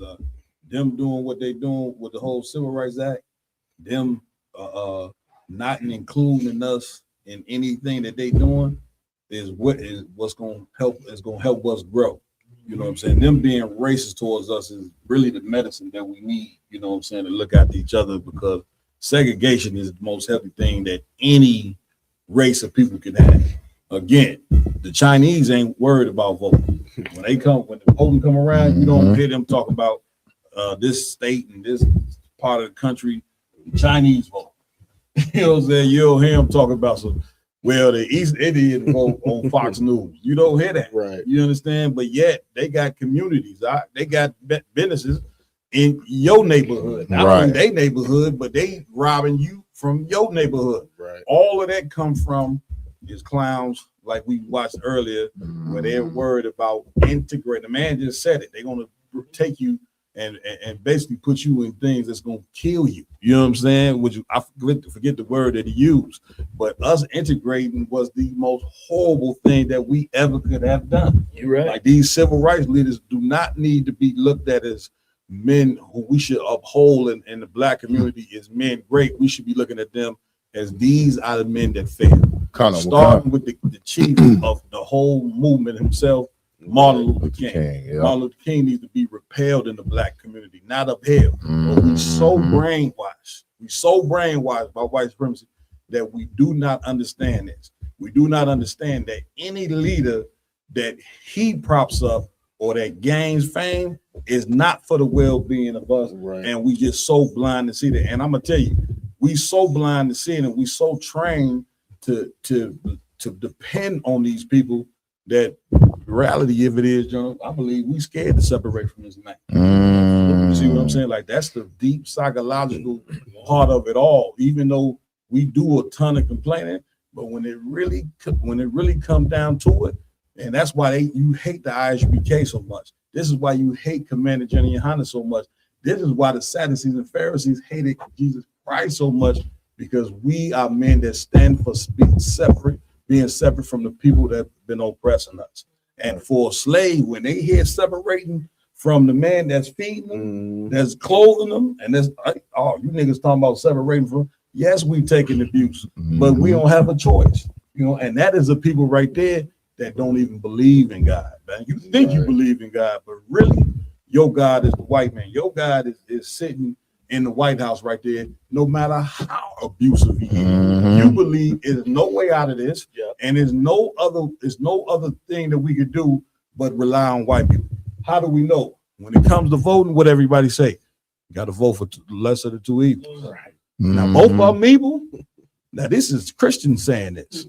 These are people that go to church saying we got to vote for one of the two evils. Lesser of two evils. You see what I'm saying? But they claim the Lord. Where is that at in the Bible to vote for the lesser of two evils? Right. You get my point? Then you wonder why we in this predicament right now. You know what I mean? I ain't mean to start the pod. No, you got to get in. This the brother kind of live. He just been raised up to officer 50 in the penitentiary. He just wanted, what I'm saying? He just wanted the opportunity to salute the general. No, ain't no sweat. That's right. Give it up. What's his name? Kakanala. Kakanala. Can we see him? Oh, he's just on audio. Hey, Shalom, warrior. Yahba Shem Yahweh Brakatah. Congratulations on that raise, Hebrew. Must be getting it in up in there, man, for all the brothers, man. Yeah, they taking care of you, man. Big shout out to Zakar and his whole team. They taking care of you up in there. Most High in Christ. Most High in Christ, warrior. I'm right. It sound good. Sound good. Damn right. God, good to hear from you, y'all.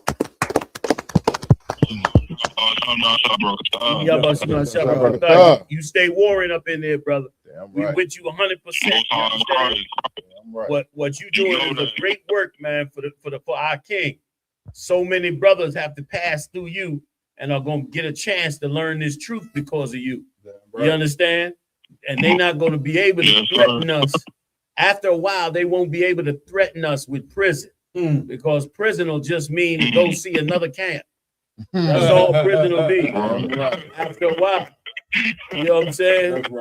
After a while, they'll say, man, we're gonna lock you up. And we're gonna say, yeah, man, because I need to go see, what's his Hebrew name? Kakanala. Kakanala been waiting for me to get locked up anyway. So,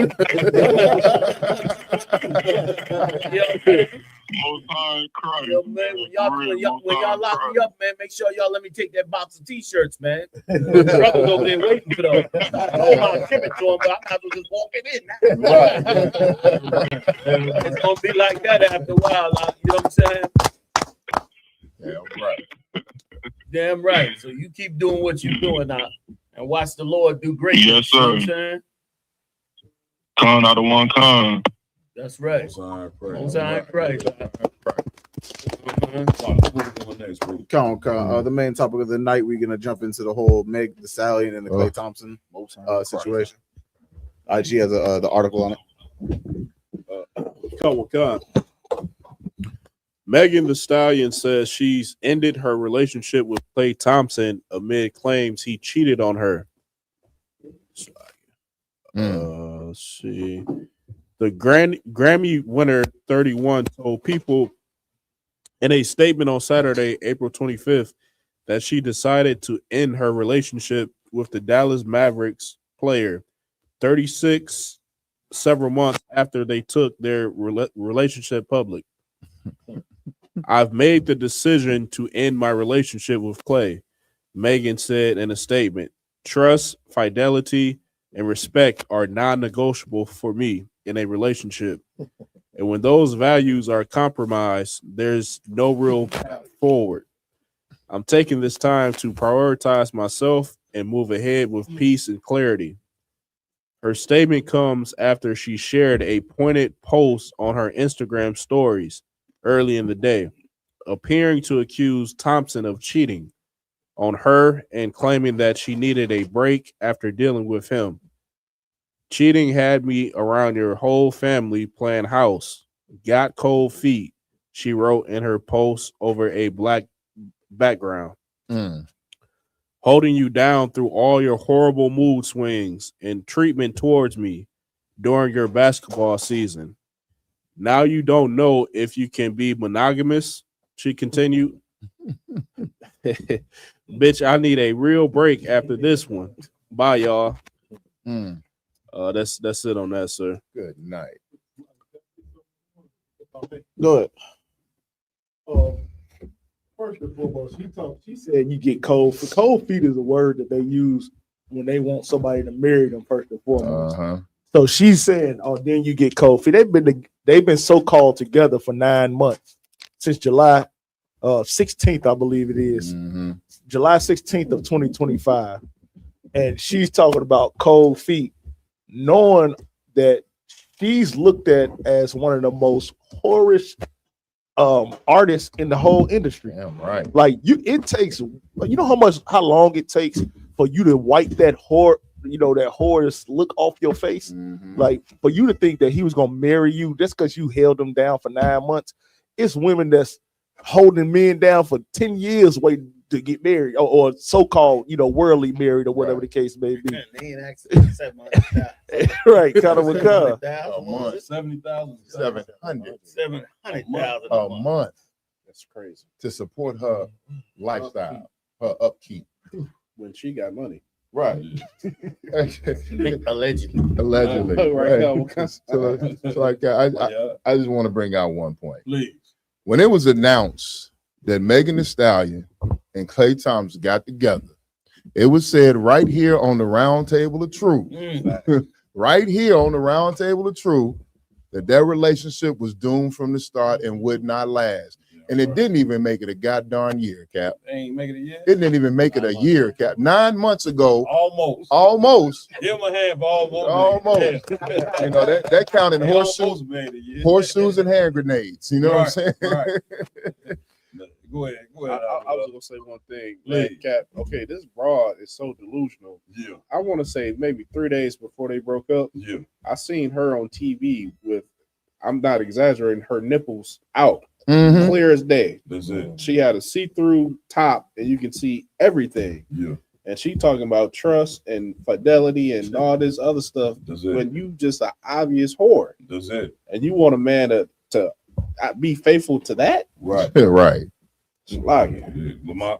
Then she has the audacity to talk about her values. That was the craziest part. She talked about her values and stuff like that. She doesn't obviously value anything when you look at the conduct of her character. You know, how she act. This is like, look what happened. The whole situation with Tory Lanez back in the day, where she got caught lying on the brother. Like her values, she doesn't have values. That's why the relationship she's always been in failed, because she's not the type that you're gonna ever change and believe she's a housewife. Right. Like my yard said, anybody that thought, Megan Thee Stallion and Klay Thompson, you know what I'm saying?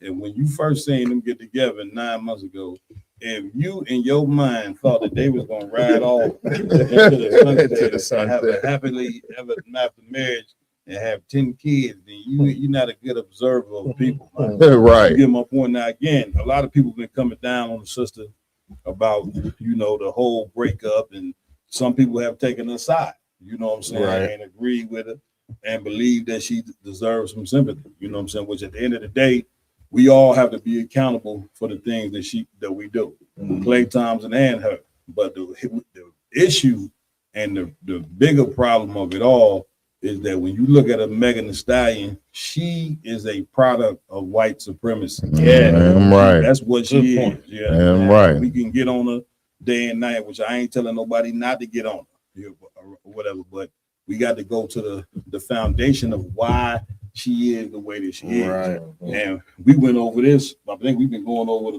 how wicked the rap industry is right here on the round table for the past couple of shows. I'm trying. A lot of cats who run the industry told rappers to rap about this. Right. Like this sister here is a product of these racist white record exec and producers pushing this nonsense on our people. You understand? And using her to now just imagine the next artist that come after Megan Thee Stallion. I mean, we got some lyrics in here that we gonna pull of what the sister was saying into the lyrics that I don't even know if we can even say it on the air, because it is because it is totally diabolical. Damn right. But then we ain't just start with her. We went and got some male rappers because what you brothers don't understand is that you got a part to play in this as well. Like if you've been rapping about our own daughters being whores and our own sisters being whores, then they just gonna become what you want them to be. Right. And so now you look up, you got Megan Thee Stallion, you got Sexy Red, and Sexy Red, she so gone. She naming her lipstick or whatever. What is it called? Her lip gloss. Lip gloss after sexually transmitted disease. Oh yeah, Come on, man. Gonorrhea. Come on, man. Yellow discharge. Yellow discharge. Chlamydia. Chlamydia. You understand? And Damn, this is lipstick. This is the lip gloss, basically lip gloss. Yeah. She's naming her. Who's doing this? Sexy Red. Right. and so this is where we at. But again, if you had rappers that basically sold their soul and said we're gonna rap about our daughters being whores and turning them to whores, then this is what they are. And remember, you go back, Lil' Kim, Foxy Brown. It wasn't they got rid of the Queen Latifah. You see what I'm saying? And the MC Lights, sisters who kept on their clothes and had a little dignity when they rap. They got rid of them, because the white man don't want you to have any dignity. So one of the ways that he controls you, the church, you start there. Then the music industry. If it ain't the music industry, TV. A lot of the images you see on TV, you sitting there and don't realize you being programmed to gang bang. Right. You being programmed to be a whore. That's why the Lord said he the prince of the air. And you understand? So yeah, we could charge Megan Thee Stallion, we should, but you got to charge the man who was the cause of all this, which is the so-called white man. Right. And add up on that, like there's things already happening in the world, especially to like the black women now after the Meg Thee Stallion incident. They have a movement. I can't remember the name of the movement. It was something like the Meg movement. But now women are going out there and saying, make sure to go cheat on your man before he has the opportunity to do it to you. Good. Right there. John, you said this. Remember the cat who came out with the verse?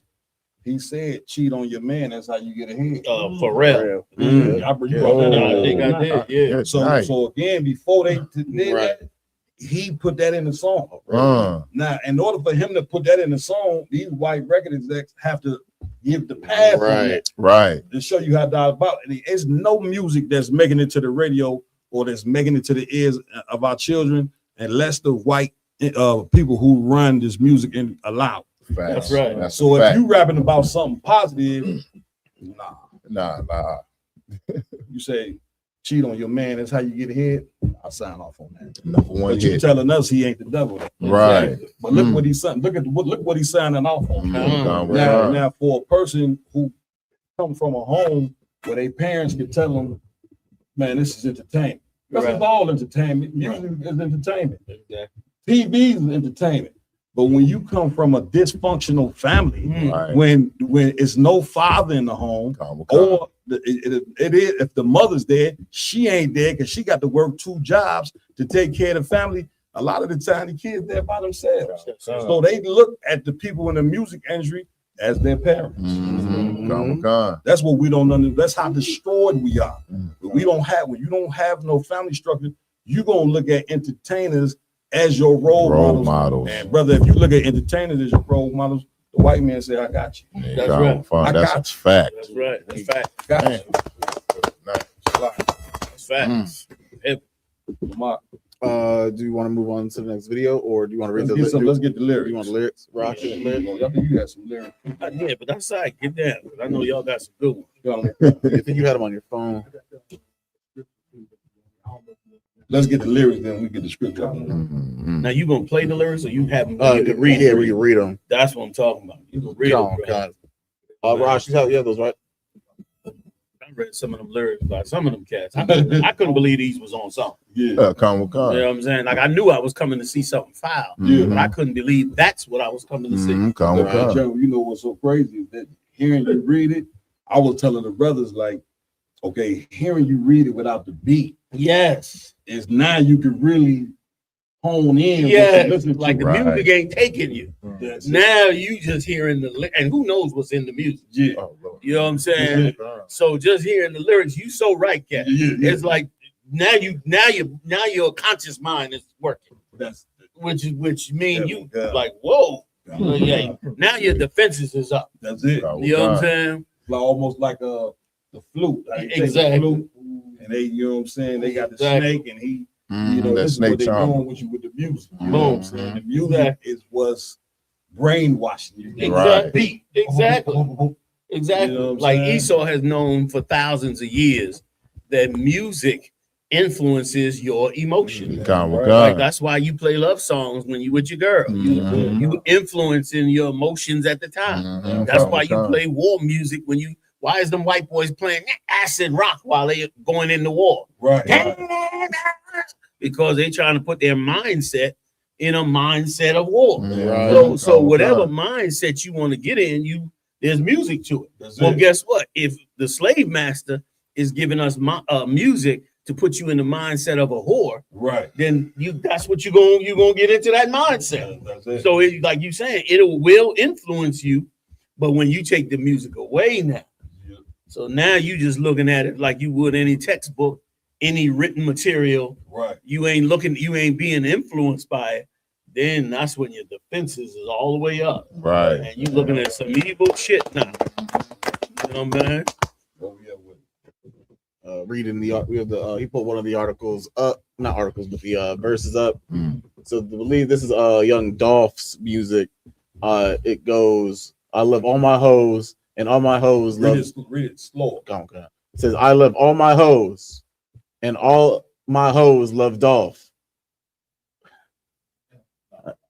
I F them extra good. That's why they love my dirty drop. She never seen nothing like me. She say that I'm the best. Pop a bottle, made a toast right after we had sex. I call her Trina, because Lil Mama got that slip and slide box so good. She left the, I can say nigga? Yeah. Bet. She left the nigga hypnotized. She know that I'm telling the truth when she look in my eyes. I said, I love you, boo. She said, nigga, stop lying. She want that watch. All I know is guap time. All I keep her with is money. Nigga got time, respected everywhere I go. Like a stop sign, the briefcase, all crispy hundreds when I cop mine. I don't know if I want it. That's Wrong one. This just proves the point. You know, of course, what Commander Junior Hunter was talking about in his class yesterday. I mean, in the Black Watch yesterday, as well as what we talking about today. This whoredom, first, it got two parts to it.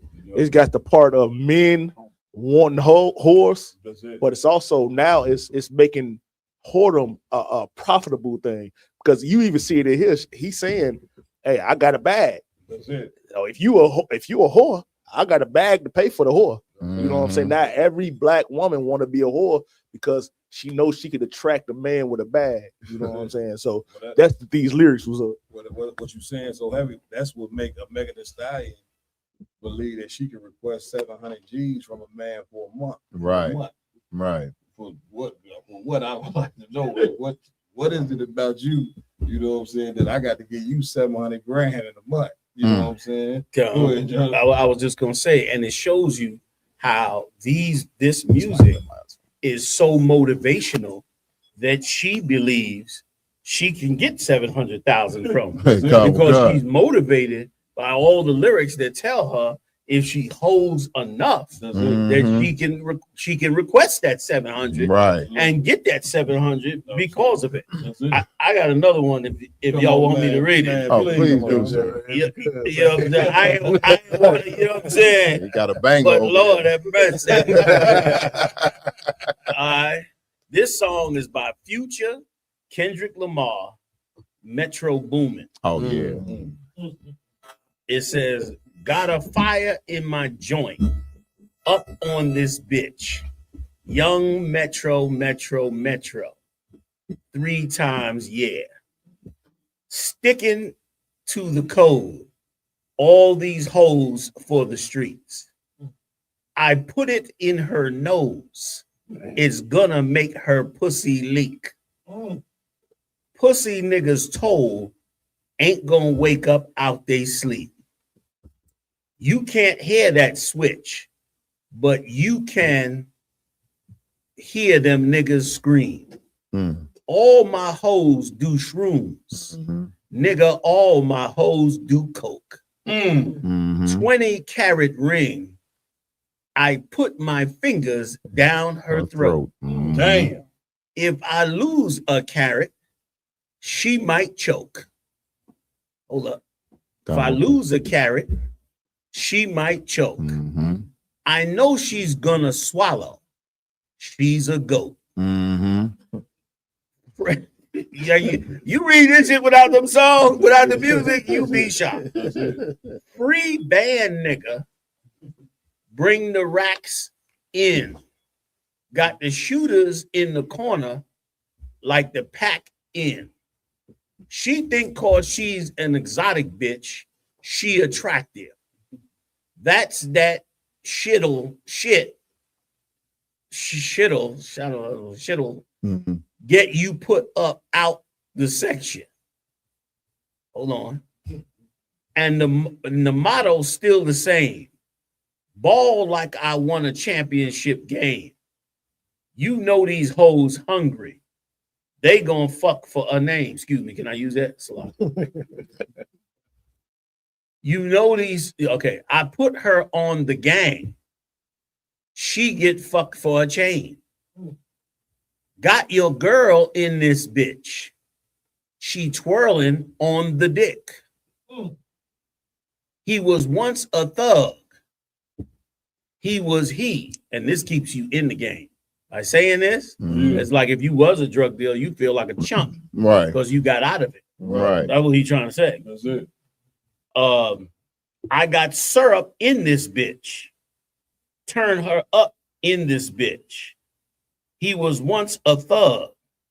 He was, and it's about. Wait a minute. It's Slovakia. And it's about the irks in this bitch. Get murked in this bitch. He was once a thug. He was. All these pointers on me, baby. You know it's game time. He was once a thug. Bring a friend, bitch. We fucked them at the same time. He was once a thug. You can have that little, cause she ain't mine. He was once a thug. Young dope dealer selling dope. Is you like that? If you like that, kicking indoors, is you like that? Young throwed nigga selling lows, is you like that? All 24, you on the go, is you like that? If you like that, niggas from the bottom really like that. If you like that, he was once a thug. He was. Stepping in Balenciagas.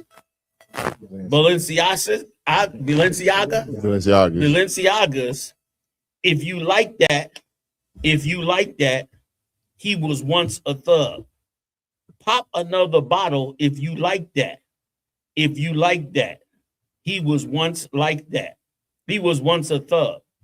He was once a thug from around the way. I think that's it. Then I got Cardi B's if you want it. You know, man. All right. You know what I'm saying? When you hear that, just reading it, right? What comes to your mind for just reading something like that nature? What comes to my mind is that these are lyrics that are straight from the deepest parts of the underworld. Like, this is not just some rapper, some musician. Right. This is somebody from a deep part of the underworld, and it could be the rapper. Some of them may come from that, but the most of them, like you said, the brother didn't even smoke weed. Right. So most of them don't come from that. Right. But whoever these executives have on payroll, they are writing these lyrics. Mm-hmm. You know what I'm saying? Ex-pimps, ex-drug dealers, probably in the penitentiary. And it strikes me like these are being written for these executives to put on these records, and that they are, you know, masterfully good at two things. One, changing a young man, a young influential man, from a noble, decent person to a ruthless, sex controlling animal. And to denigrate sisters into nothing. So that they never have to have a conscience of them and never have to be hurt by them or never have to even deal with them. Right. You understand? Right. And you can now delegate her to really nothing.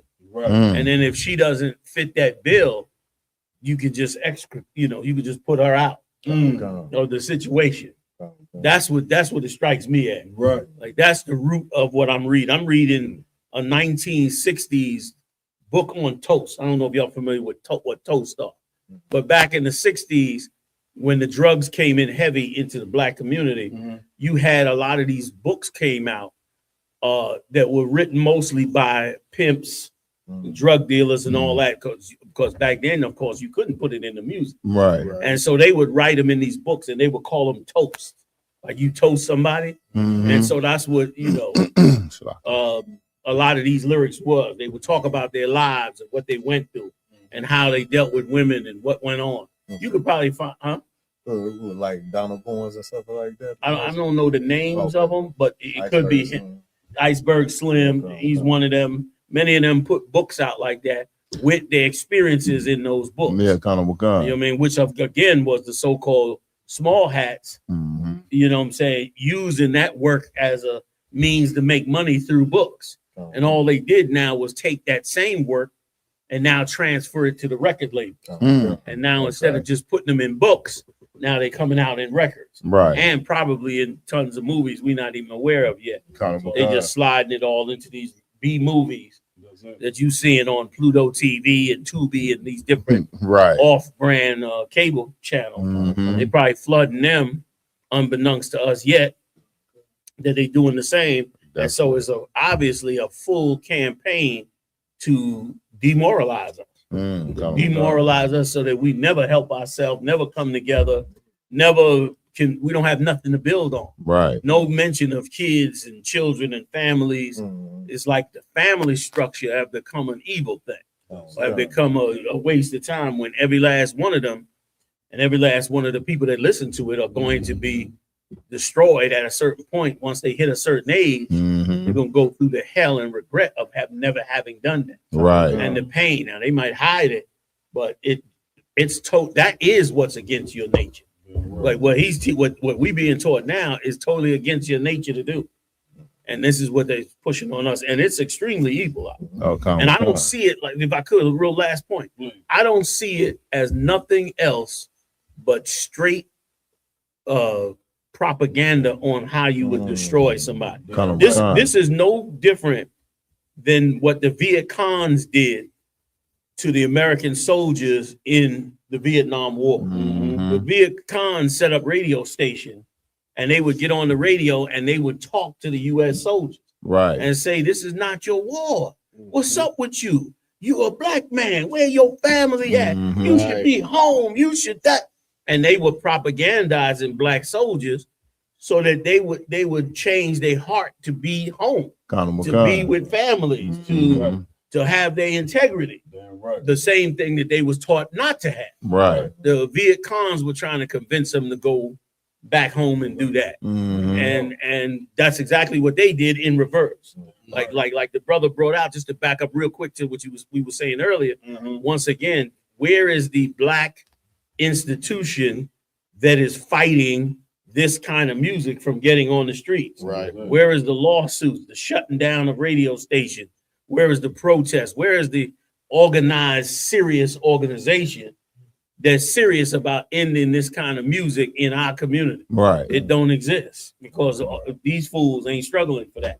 They struggling to integrate us under the idea that everybody's free to do what they want, but you shouldn't be free to propagandize us into our own destruction for decades. Right. This music been around for decades. Rap started in the late 70s. We here in 2026.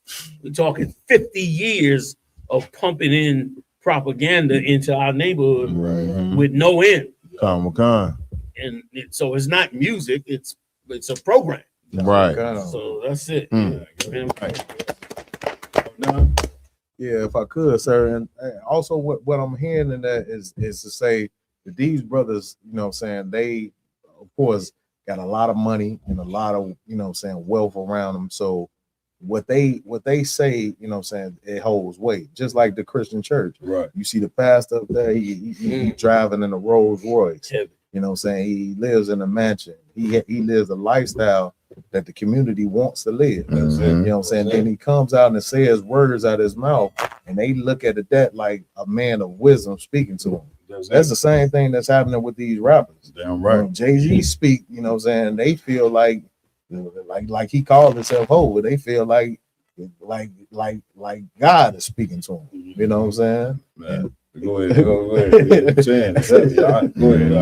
No, that's really my point was to say, like, it is, of course we understand how wicked it is, these lyrics that they have, but we got to understand how these lyrics is penetrating the mind of our youth and really everybody in our community. Right. You know what I'm saying? Because these coming from so-called prominent men that have success and wealth and all these things. And people feel like since they have this wealth and success, that they have knowledge. You know what I'm saying? But they don't have the knowledge and morality that's given to us, you know what I'm saying, in the ISUPK under Commander Jimmy Allen. It's as simple as this. If you listen, white supremacy is all connected in some way, some form or fashion. Right. If you need to fill up federal prisons, then what do? You go to the music execs and tell them promote drug dealing. Right. That's why you get Jay-Z and a few other rappers. They rap about becoming rich and famous drug dealers, something that the average black man will never ever be. The average cat that sold drugs or whatever, you going to jail. White man know this, so he have these cats in the music, put it out there. Guess what? The black man in the early 90s, mid 90s, where they go? Federal penitentiary for what? Drug cases. Get my point? So all you got to do is run it through the music industry, and then the brothers gonna go out there and believe that this is how they're gonna be able to achieve success. If you want black women to be whores, what do? You go get your little camp, have her come out there doing performances where she pretty much ass naked. She coming out there with nothing, you know what I'm saying, and saying the most vague things that she could say, which in an interview she said herself, she was in a relationship. You see what I'm saying? The stuff that she rap about, she wasn't even really living. And so many rappers that said this. So many rappers who rap about they got to come up with a weed. They know they need a weed song, right? On their album. They know they need a song for the strip club. Right. Why you think strip clubs start booming out of control? Because every rapper in the 90s and early 2000s, and even now, now is the norm.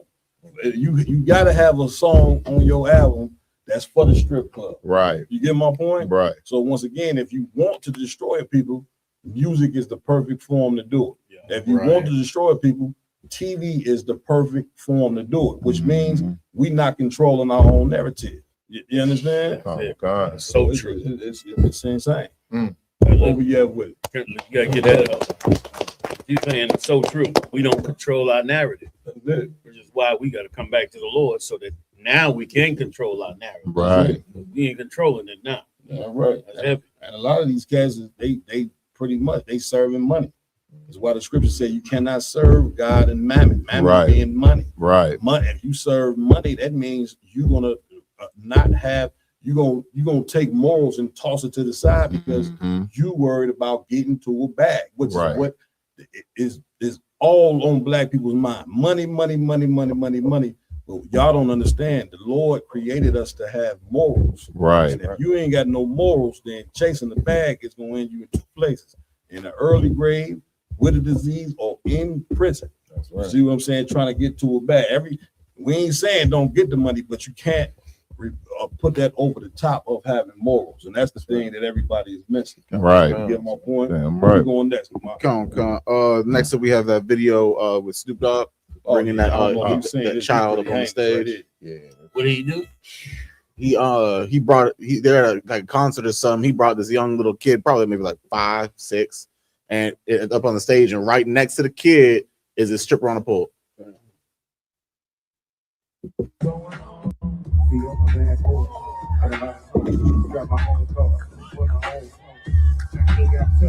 a real boss.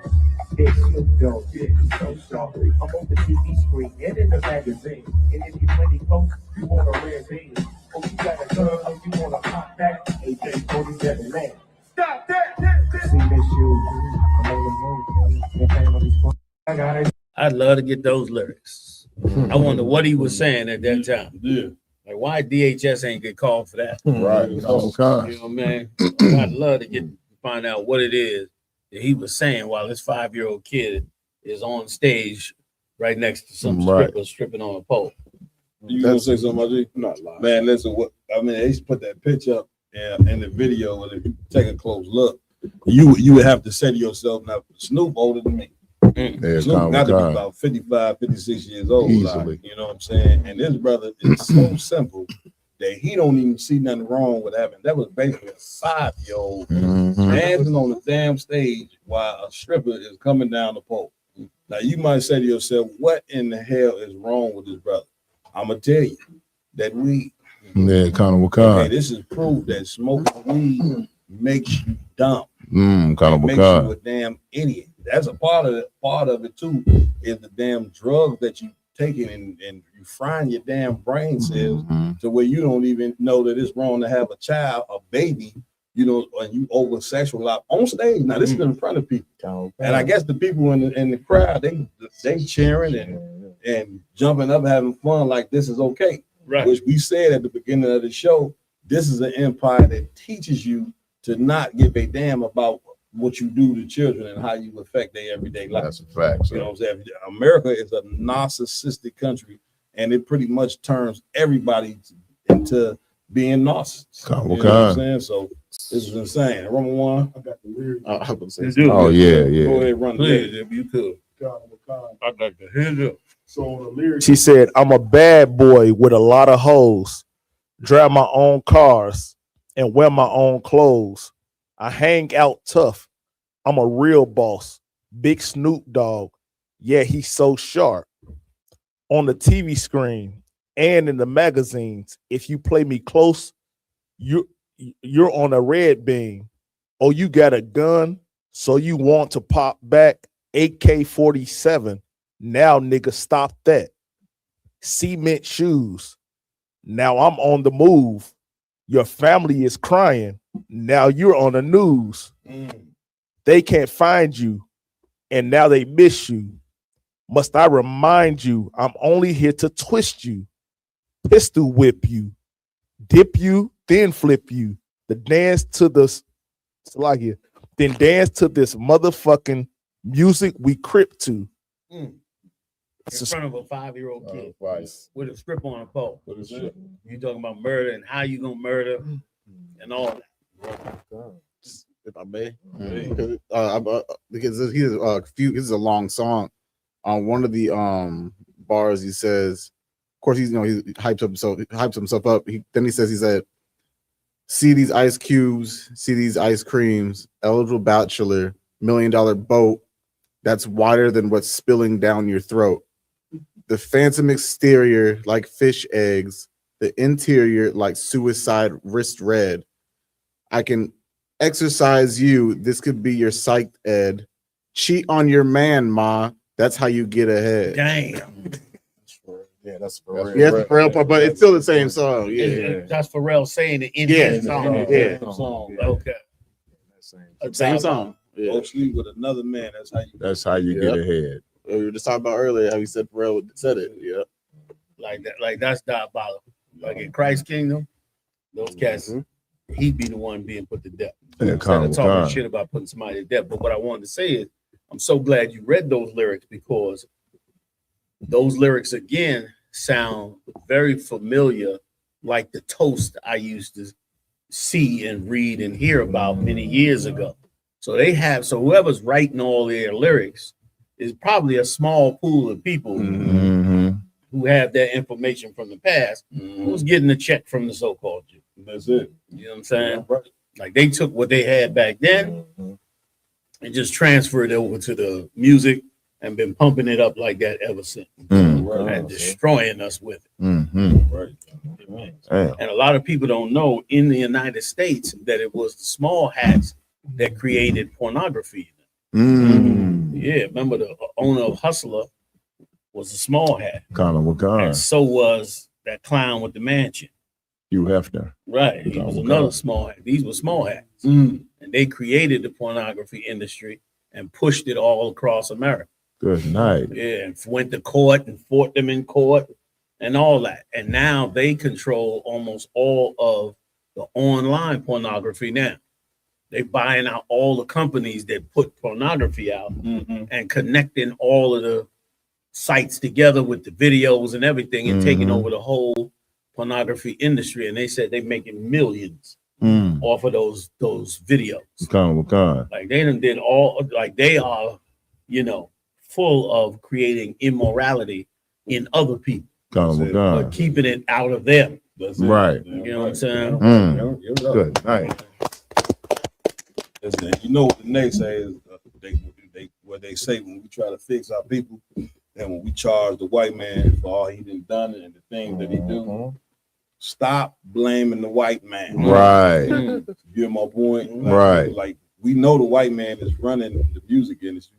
He run every damn thing. The NFL, the NBA, everything. But you had a naysayer that come tell us, stop blaming the white man.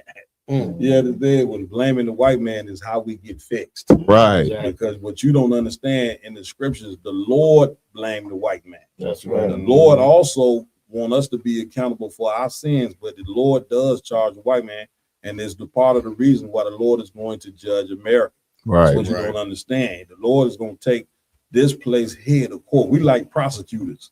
We making our case to the Most High for the things that this man is doing to us every day and for the things that he has done to us. Now, with that being said, once we examine and show you the things that he done and that he's doing, now we can say, let's separate and not continue to go down the path that he wants us to go down. Right. Snoop don't give a damn. Snoop gone.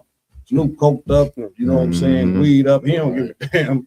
If they'd have brought a baby in a stroller out there that was 1 year old, with a blunt in his mouth, Snoop would have got right up there, kept on doing that move he do. He ain't even dancing. I don't know what it is he doing now. He kept right on rapping with a newborn in there, because that's how diabolical he is. Like, we got to stop looking at these entertainers as though they are represent what we should be. Right. And start looking to men like a man in Jenna Johanna, man. Yeah, I'm right. Yeah, I'm right. I'm right. Last one we have on the queue is, wise words from General Muhammad. You want to end up on? Please, let's end it with this here.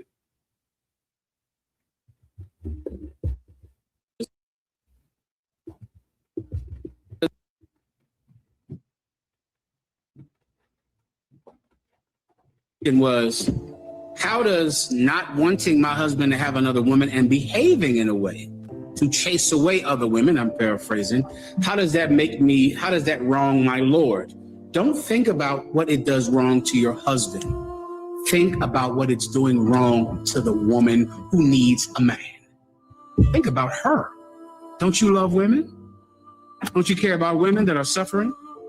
Don't you care about poor sisters that don't have any fathers for their children? Poor women laying in a bed every night cold with no chest to lay on. If you loved women, you would share your man. If you love women, the problem with not allowing your husband and chasing women away from your husband is not about what it does to him. It's about what it does to the women you're chasing away. Do you have a good man? Do you love him?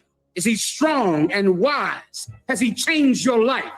And why in the hell would you keep him all to yourself? The sisters need him.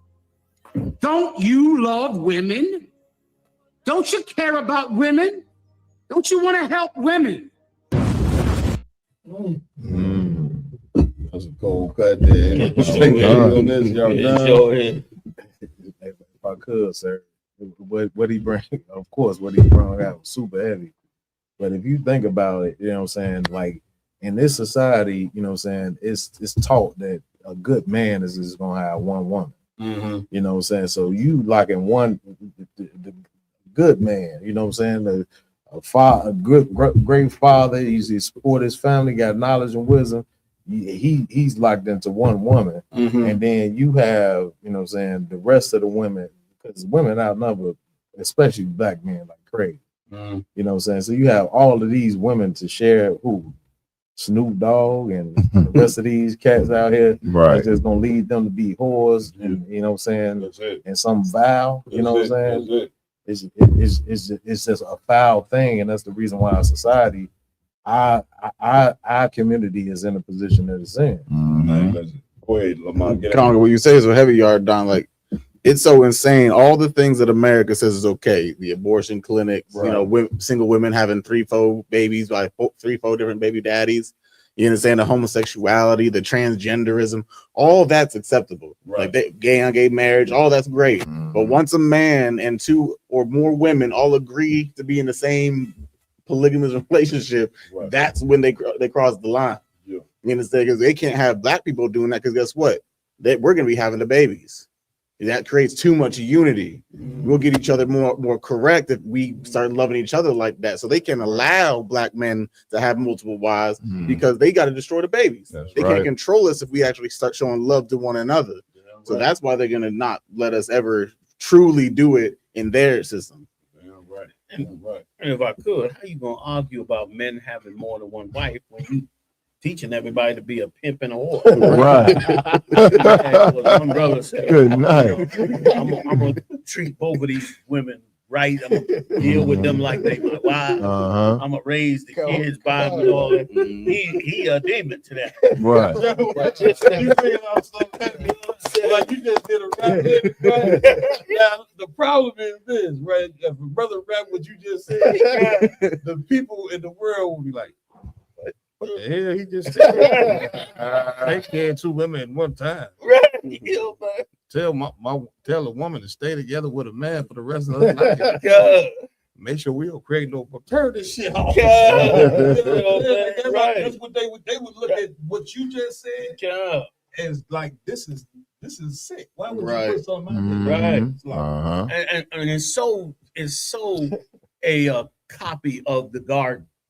When Eve was telling Adam, you know, when Satan spoke to her and she said, this was good to make one wise. You know what I mean? Like, that's how these women think they are. They think they wise not to get up under a man. They think they wise to now, you know, denigrate a man. But they don't realize that it's unwise to end up 40 years old and your box is like a latrine. Like, that ain't wise. That's painful and sad and sorry. Because what Satan was saying was a lie. But they buying the lie. And so now them being a whore is better than you taking care of them and having another wife. That's it. Which makes absolutely no sense. You know what I'm saying? And the church is filled with women who had a husband. He went and got another woman, and you went crazy and got rid of him or threw him out or took his kids from him or did some other horrible thing. And now the kids are grown. You understand? You done got up in age, and now you miserable going to church by yourself. And even the kids ain't around because they was never taught to be disciplined up under their father. And all this, you understand, because you just didn't want him to have another wife. It's, you know, for a man that took care of you.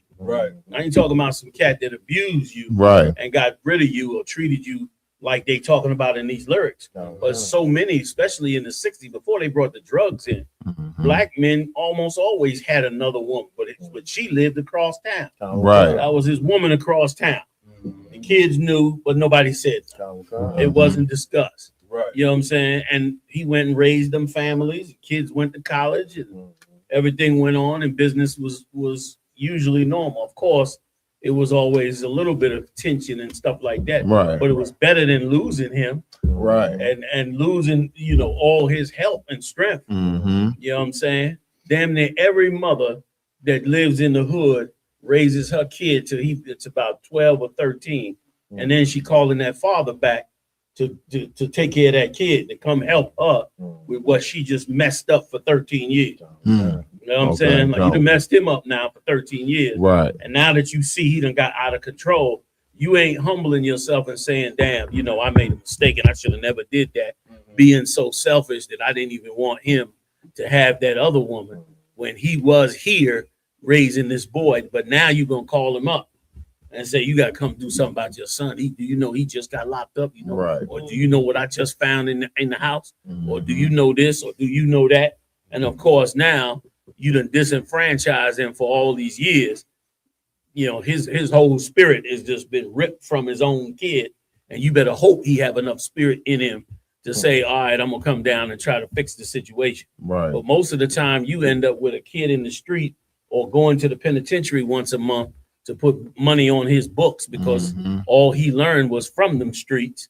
And you didn't look at that as more valuable than, your little sexual escapade. Right. You know what I mean? That you feel you cut off because he went and got another woman. Right? If you only knew the value of him being there, which is what the white man spent billions to do, to make him so invaluable that it's easy for black women to throw a brother away. In many cases, at a drop of a dime. You lose your job, boom. If you last 30 days, you lucky. You know what I'm saying? You out the door. You know what I mean? You get another woman, she see you with another woman, or get another woman's number on your phone, boom, you out of there. Or if she just likes some other nigga, then boom, you the hell up out of there. Like they've been taught, like this cat ain't really valued. So you can switch him out anytime. Some of them done resorted to the point of kicking brothers out and then teaching their kids to call some other man they daddy. You know what I mean? And making him like the father. You know what I mean? You mean and damn near recruiting him to do the job. And what's so ridiculous is he gonna do the same thing the guy before him did, because we all in this hell, and then you're gonna have to get rid of him and get another and get rid of him and get another and get rid of him and get another. And then by the time them kids hit a certain age, they looking at you sideways. You know what I'm saying? Or not at all. Right. Not even around. Or whatever the case may be. And as a result, Esau gets his win because our families get destroyed, separated, fall apart. And the truth of the matter is, I'm about to run for a second. I know we're wrapping up. But the truth of the matter is, it is very difficult to tolerate a lot of you Black and Latino and Native Indian women. It's very hard to live with you. You know what I mean? That's why I made that clip about that comedian. I'm gonna make another clip about her. What's her name? Something Williams. Real big, heavy sister. Takara Williams. Right. Takara Williams. I made a clip about it, but I'm gonna make another clip because she joked about another joke. She got some jokes that really reflect real life. And when you look at them, it's so great that she can laugh at them because they really are things that destroy whole families. Right. Like she said, in one of her jokes, she said, it is not good to be alone. She said, because after a while you get too used to yourself. She said, so I had this man over and, he said he was going to get him some juice. And when he opened the refrigerator and took out the juice, I said, what the hell are you doing? And all the audience laughed. But in essence, she said she's so used to it being her way and it all being hers like a child that now that this man is here, is like, what the hell is he doing touching my juice? That's it. What the hell is he doing, leaving a toothbrush on the damn corner of the sink? Right. Because left to her own devices without the truth, she'll become just super selfish. Right. And in many cases, women keep the selfishness even though they have a husband. Yeah, You know what I mean? And some women are so bad, they don't even want to see you relaxing in the house. It's like it bothers them. You're like, you should be doing something. You should be working around here. You should be, you know, producing. And so what happens is you create a stressful situation, and then he can't be around anyway. That's why he out washing the car and running around. He's all over the place because he don't want to sit in here with you. He don't want just sitting in the car. Right. Sometimes sitting in the car for hours. That's right. They showed a video where a sister came to the car and say, "Why you sitting out here?" Right. She is looking at it like, Look, this is why, right? I'm sorry. No, go ahead. You're right. I'll just, you know. Yeah, exactly. Like he's sitting in the car, and because he's so sick of you screaming at him, you know what I mean? He's swallowing this nonsense down, and of course, for many years, until recently, you know, she always had the power of 911. So ultimately, she was the boss of the house, and she could at any time call in some enforcement to do whatever to you. Now it's a little different. You know, they come in, they threaten to arrest both of you in many cases because they know now, after 60 damn years, that many women call the cops on men falsely.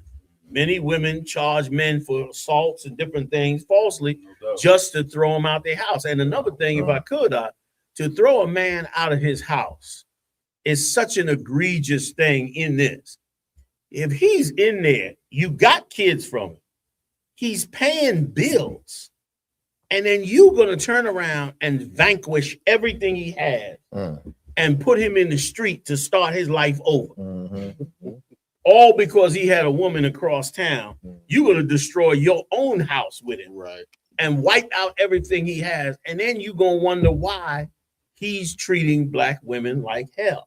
Because you're so conscienceless, you can't even fathom how horrible what you're doing is happening to him. Right. And once again, like for black men and Latino men and Native Indian men to almost function in the United States, you have to not love your children. You know what I'm saying? Like only in the truth can you grasp loving your children again.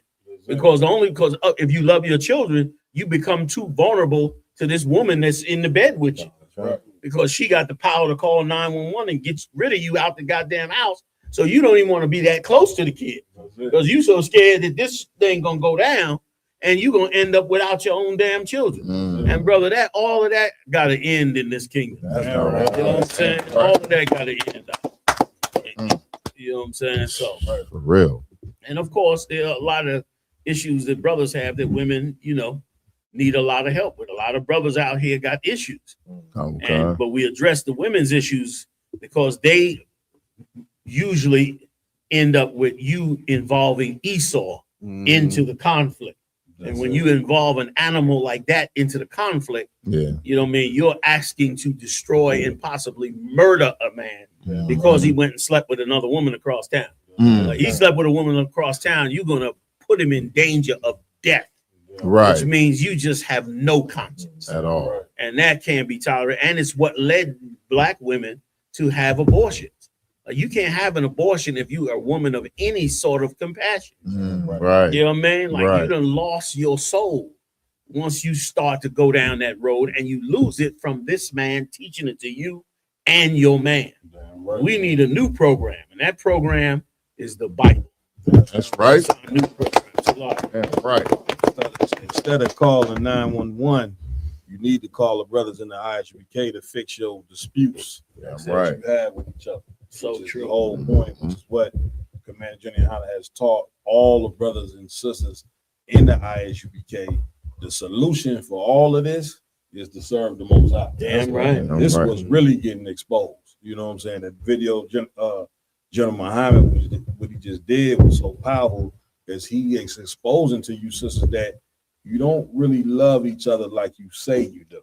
Right. Because if you really loved each other, then you would examine all that we going through here in America. We still in slavery, black people. We in hell. Right. So being in hell, the number one thing that's gonna get attacked in your nation is the man. And the man being attacked, being rushed off to prison, being killed. Right. The number one thing that's taking the black man out which nobody is taking note of, homosexuality.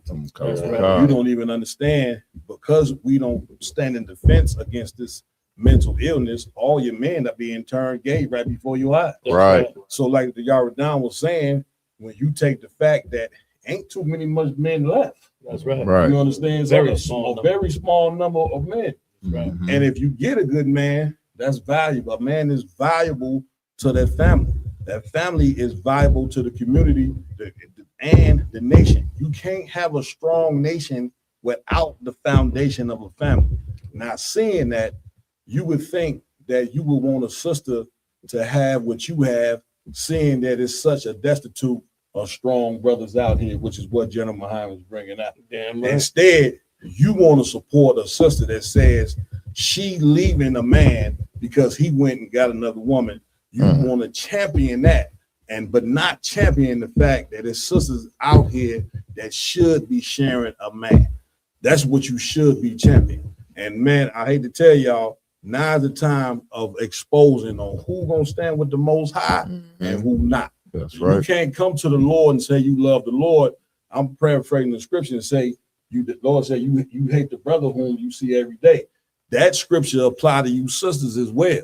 Don't be thinking you getting on the chariot or you finna get into the kingdom of heaven hating another sister because she dealing with your man. That ain't gonna work with the Most High. Right. And that's very fake and facade, and it just ain't gonna happen. You can't say that you love black women when you are committing abortions. You see what I'm saying? When you killing some of them babies, it's girls. You understand? You can't say you love your daughters when you just up and just leave their damn fathers because he went and got another woman or he done lost his job.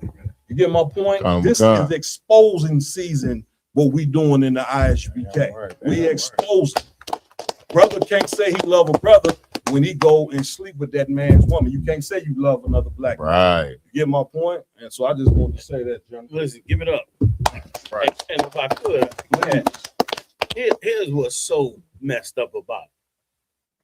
All you sisters is sharing women now, right now. Like, ain't no cats in the world out there saying, well, I'm only gonna be with my wife. What are you, stupid? They all sleeping with other women. Right. And in a worse way, with catching diseases, doing all kinds of stuff. And but here's why it's so demonic, because it's so demonic only if somebody say that's what I'm going to do. Right. Like if a black man decide this is normal, this is what's going to be part of my life, him you demonize. But that cat that's out there, you asking where you was tonight, nigga, where you had my car at? You better not have had no bitch in my car. You arguing with him every week, because he do got another woman in your car. Right. That's exactly what he's doing, and you know, right. and the whole nine. But you acting like, you know, that is acceptable. But it ain't acceptable if he just come back and say, "Listen, man, I don't want to argue with you. I got another woman cross town. You know, her name is so and so. I'm ready to introduce you to her. You know what I'm saying? Let's don't argue about this. I'm just gonna have both of y'all. I'm gonna love y'all." Hit that cat there, you might stab him. Right. You know what I'm saying? Oh, God. Which is why it's so ridiculous, because it's happening anyway. White Right. man act like, oh, that's so undick those Hebrew Israelites with that polygamous lifestyle and blah, blah, blah, blah. And he's sleeping with boys, girls, women, men, dogs, cats, horses, birds, snakes. Did I miss anything? You know what I'm saying? Like, you know what I'm saying? It's like, it's ridiculous. You know what I'm saying? It ain't like we all a nation of, you know, man and woman single relationships. And the Hebrew Israelites is now saying you got more than one woman, and this is like a societal change. It's like, what are they doing? They're breaking up the society. Nigga, the society is fucking on a level like you ain't never seen before. The only one that knows how much fucking we doing in these neighborhoods is the venereal disease doctor. Damn. He's the only one that has the full tally of what the hell is going on. You know what I'm saying? So it's a joke. You know what I mean? It's a joke because we're not allowed to stand up for the law, statutes, and commandments of the Lord. And we should be allowed to. You know what I'm saying? Salah, was you trying to say something? Yeah, I just want to say, like, what you were bringing out, General, was extra heavy. You know what I'm saying? Like, our women in the communities right now, they find out they man dealing with another woman, they should be happy. because these days they finding out they man dealing with another man. Damn. You know what I'm saying? Right. Listen, you right. And listen, some of the things that women are doing in the world to men that they find out having another woman is heinous. Like you destroying, $50,000 cars, smashing up the windows, slashing the tire on $50,000. You're destroying brother's employment. You go into his job, turning over the tables. He's losing $40,000 and $50,000 a year at jobs. You understand? Because you acting in your delusional mind. You're acting like this is something that never goes on and should never ever go on. When everybody's doing the damn thing, right? And the brothers is trying to do it the right way, but everybody's doing it. But you raising hell like, what the hell is this? Right. When it's a common thing, right? You know what I'm saying? And like my partners, I said, it don't went to the level now where some men are sleeping with men and women. Right. You find you catching him with a man. Good night. Or worse, you catching him with your child. You know what I'm saying? So what the hell are you talking about? Right. You know what I mean? Like you should go to the brother and ask him, well, you mean now that you having more than one woman, you're gonna be committed to you and me, me and her, and you are not gonna go venture into other kinds of lifestyles and other kinds of madness that society okays. And he's gonna tell you, yeah, because he believes in those scriptures. And you got something better than the brother that come to you and say, baby, it's all about you. It's just me and you. He's going to screw your next door neighbor. When you pull out for work in the morning at 8 o'clock, at 8:30, she coming over with her flip-flops, coming to get broke the hell off in the back door. And then turn around and tell you good morning. Yeah, right. You know what I'm saying? Tell you good morning, so and so when she's sleeping with him, you know what I'm saying? And what's worse is it's once again unregulated because she's sleeping with somebody else too. You don't know what's coming back to your house with that with a cat in the world. At least in the truth, you understand what you're dealing with. You can ask and question him on how he handles his sexual behavior to ensure your safety. What is your safety protocol to ensure that you don't bring nothing back here? That's right. You know what I mean? You know what I mean? I mean, how serious do you make the sister that you get with? Do you make it serious enough to know that she's not also a promiscuous woman? You know what I mean? Because the brother that's out here sleeping with any woman, you can best believe she promiscuous. You know what I mean? You could best believe she got a good high body count. So come on, man. This is a joke to act like, and it's only this kind of disrespect towards what the Lord's law is, once again, is because it does not make Esau happy. Esau, like you brought out, does not like you being a man of masculinity and authority over women.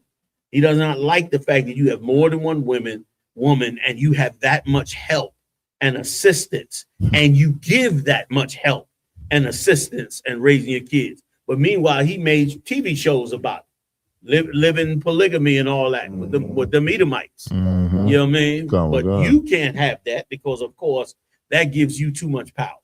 And brother, that shit gotta end, man. It's a damn joke. You bringing out so heavy, like as you can see, Commander Jenny Hunter, he ain't worried about complaining about no damn voter rights bill. I go to show you that these leaders that we have are totally clueless. That's right. For 60 years, they've been arguing about a voter rights bill, which ain't fixed nothing to nobody. Commander Jenny Hunter knows exactly how to fix black people. He said it a long time ago. You want to, instead of worry about putting a black man in the White House, worry about putting a black man in every black house. That's right. Right. You know what I'm saying? Worry about fixing these families. This is how you fix a people. And when you fix these people, now we can concern ourselves with getting out of slavery, which is what we all should be concerned about. Yes. You know what I'm saying? I'm right. I want to thank Commander Jenny Hunter for joining us. You know Most High Christ for what, y'all? Right. An amazing show. You know what I'm saying? I want to give it up to the brothers that rock it out with me every week. Mark Yalla, give him a hand. Any announcements, brother? Come on. As always, make sure to like, follow, share, subscribe to All Round Table of Truth, Real University social media pages out there, as well as the Real General Yohana page. Make sure to go subscribe. And then as well, every Monday, the General has his podcast on Black Watch on YouTube. Make sure to go watch that every Monday night, 9 o'clock Eastern Standard Time. As well, Chicago, the Roundtable of Truth will be in Louisville, Kentucky tomorrow. Right. We'll be out there with those heavy hitting brothers out there. Tomorrow we'll be having camp at 1 p.m. If y'all want to come up and show some support. The address is 2800 West Broadway. Make sure to come out. We'll be there for 5-6 hours or so. You understand? Comes with some support. And the day after that, so this coming Sunday at 12 p.m., we will be having the podcast, exclusive down there in Kentucky. If you want to show up, show some support as well, the address to that is 2525 Street, St. Xavier Street. There you go. If you want to come and show some support, we'd love to see you down there, guys, and knowing that you support us at the Roundtable of Truth. So real quick before you move on, I just want to say, man, if you're in Louisville, Kentucky, I stress this again. All these events that the brother named is free of charge. If you're a brother, sister, Black, Hispanic, or Native Indian, come chop it up with your brothers. That's right. I heard a ton about the IHBK. A lot of it, you know what I'm saying, is negative propaganda to keep you away from the truth. Come chop it up with these men. These men love their people, man. Give them a point. Come chop it up with us. Come talk to us. Come have a conversation with us. Ask us all the questions you want, you know what I'm saying? And let's bring this brotherhood and sisterhood together like it's supposed to be done. You know what I'm saying? That's right. Being basically Louisville, Kentucky, the whole weekend, kicking it off with camp. I believe later on that night we going out to some night spot, and then we doing the podcast on Sunday. So we're gonna be out in Louisville, Kentucky. You know what I'm saying, for the whole weekend, man. Come chop it up with the IHBK, man. Let's get it in. Yeah, right. That's it. Well, that's what I'm on. Was that it? We gotta get it marked y'all up. You want me to shut up Wednesday, or is that still yet? Please. Come on. And this coming Wednesday as well. Us, of course, in Chicago, and Commander and Johanna will all be in Milwaukee, Wisconsin. You understand, with Captain of 10,000 Bar Mob. If not, everyone started calling him the zip tie man. Zip tie captain. You understand? We'll be there. Subdue him, man. Captain Zip tie.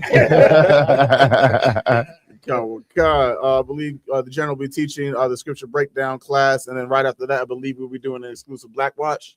Yeah, we're gonna do that Wednesday night Black Watch. We're gonna team up with Trinidad, Memphis, Louisiana, Washington D.C., and Philly, and we're gonna have everybody up in the game, plus everybody from Milwaukee and whoever else comes through.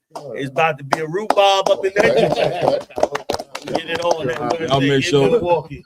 So, no, go ahead. Y'all make and sure Chicago, of course. Damn right. Y'all make sure we grab the extra that night. I don't know what the extra is, but it must be good. Extra,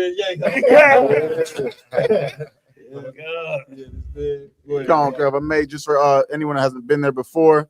Make sure, like I said, Milwaukee, Wisconsin, come out next Wednesday. Starts at 7 p.m. The address to the school is 4221 West North Avenue, Unit 101. Make sure to come show your support. We'd love to see all Blacks, Hispanics, and Indians in attendance. Damn right. Give it up. Give it up. I also want to give it up, to my man that rock it out with me every week. To my left, we got Officer Yaradon. Any announcements, brother? If I could, sir. Pay your tithes, you know what I'm saying? ISUPK.com, you know what I'm saying? Right. Pay your tithes, 10% of all your earnings to the priests and prophets of the Lord, you know what I'm saying? Also, if you're looking for any merch, you can go to www.diverscitymall.com. Right, come get all this fly gear you see us wearing right here. All right. Also, I want to give it up to Priest Officer Iwalum. Right. Calvin Khan, I see y'all in Louisville tomorrow. Damn right. Hit it. Also, man, we got to give it up to the mighty man, rock it out with us every week as well. Also, my yard. Any announcements, brother? Khan, if I could, sir. Please. Salaki, no matter where you are in the world, tune in. You know what I'm saying? Go to ISUPK.com. ISUPK is not a local organization. We are international. We are worldwide. You know what I mean? So go to ISUPK.com, find a local school in your area, start attending classes. And we have classes Monday through Friday from 7 p.m. to 9 p.m. all across the world. And then also on Saturday, make sure you tune into the Sabbath service. You know what I'm saying? Well, we go over the scriptures. We go over the ancient Hebrew, the Lashon and Kodash, our original tongue. Then we give you the English translation and a proper scripture breakdown so you can understand what real Black history is. Also, we are in the midst of the Feast of First Fruits. You know what I mean? So this is one of, I think, the longest celebration that we have in Israel, you know, a 50-day celebration. So, you know what I mean? Hold on tight. It's almost over. You know what I'm saying? And it'll be at the end of this month. You know what I mean? We will be ending the Feast of First Fruits, but we are still in the middle of a feast. So brothers and sisters, wherever y'all are, if you can get together, you know what I mean? Drink some strong drink, have some food, eat. You know what I'm saying? Have a holy convocation with each other, a sacred gathering away from this world. Take that time to commune with each other. You know what I mean? Drink with your brother and sister and be merry and know the fact that this world is coming to an end. Damn right. Man, I also got to give it up to my tech team doing what they do every week. Also, Ramawan, yeah, man. Go ahead, Ramawan. Man, please get out, brother. Big up to Spooky B. You know what I'm saying? Crypto, Droid, Kanawa, DeVale Thornton, the brother, he been posting nonstop. Amanabath, Yahawada, Mariah Allah, you know what I'm saying? Who else we got? Rawath, that's UPK Princess. And just all the brothers and sisters that who, if you put a comment in, like, shared, or anything for the day, you know what I'm saying? You know, we want to say the water to y'all for help pushing this podcast through for the last couple years. So big up to y'all. Damn right. Also want to give it up to a Ramawan right here, man. None other than Ra'ash Karab. Also in here with tonight, we got Officer Karyash, Taiwan, Officer Padazai. I am Captain Maul Quad, under Commander Jenny Holland. That's right. Another round table of truth. Lord allow, we see you Sunday, exclusive episode live from Kentucky.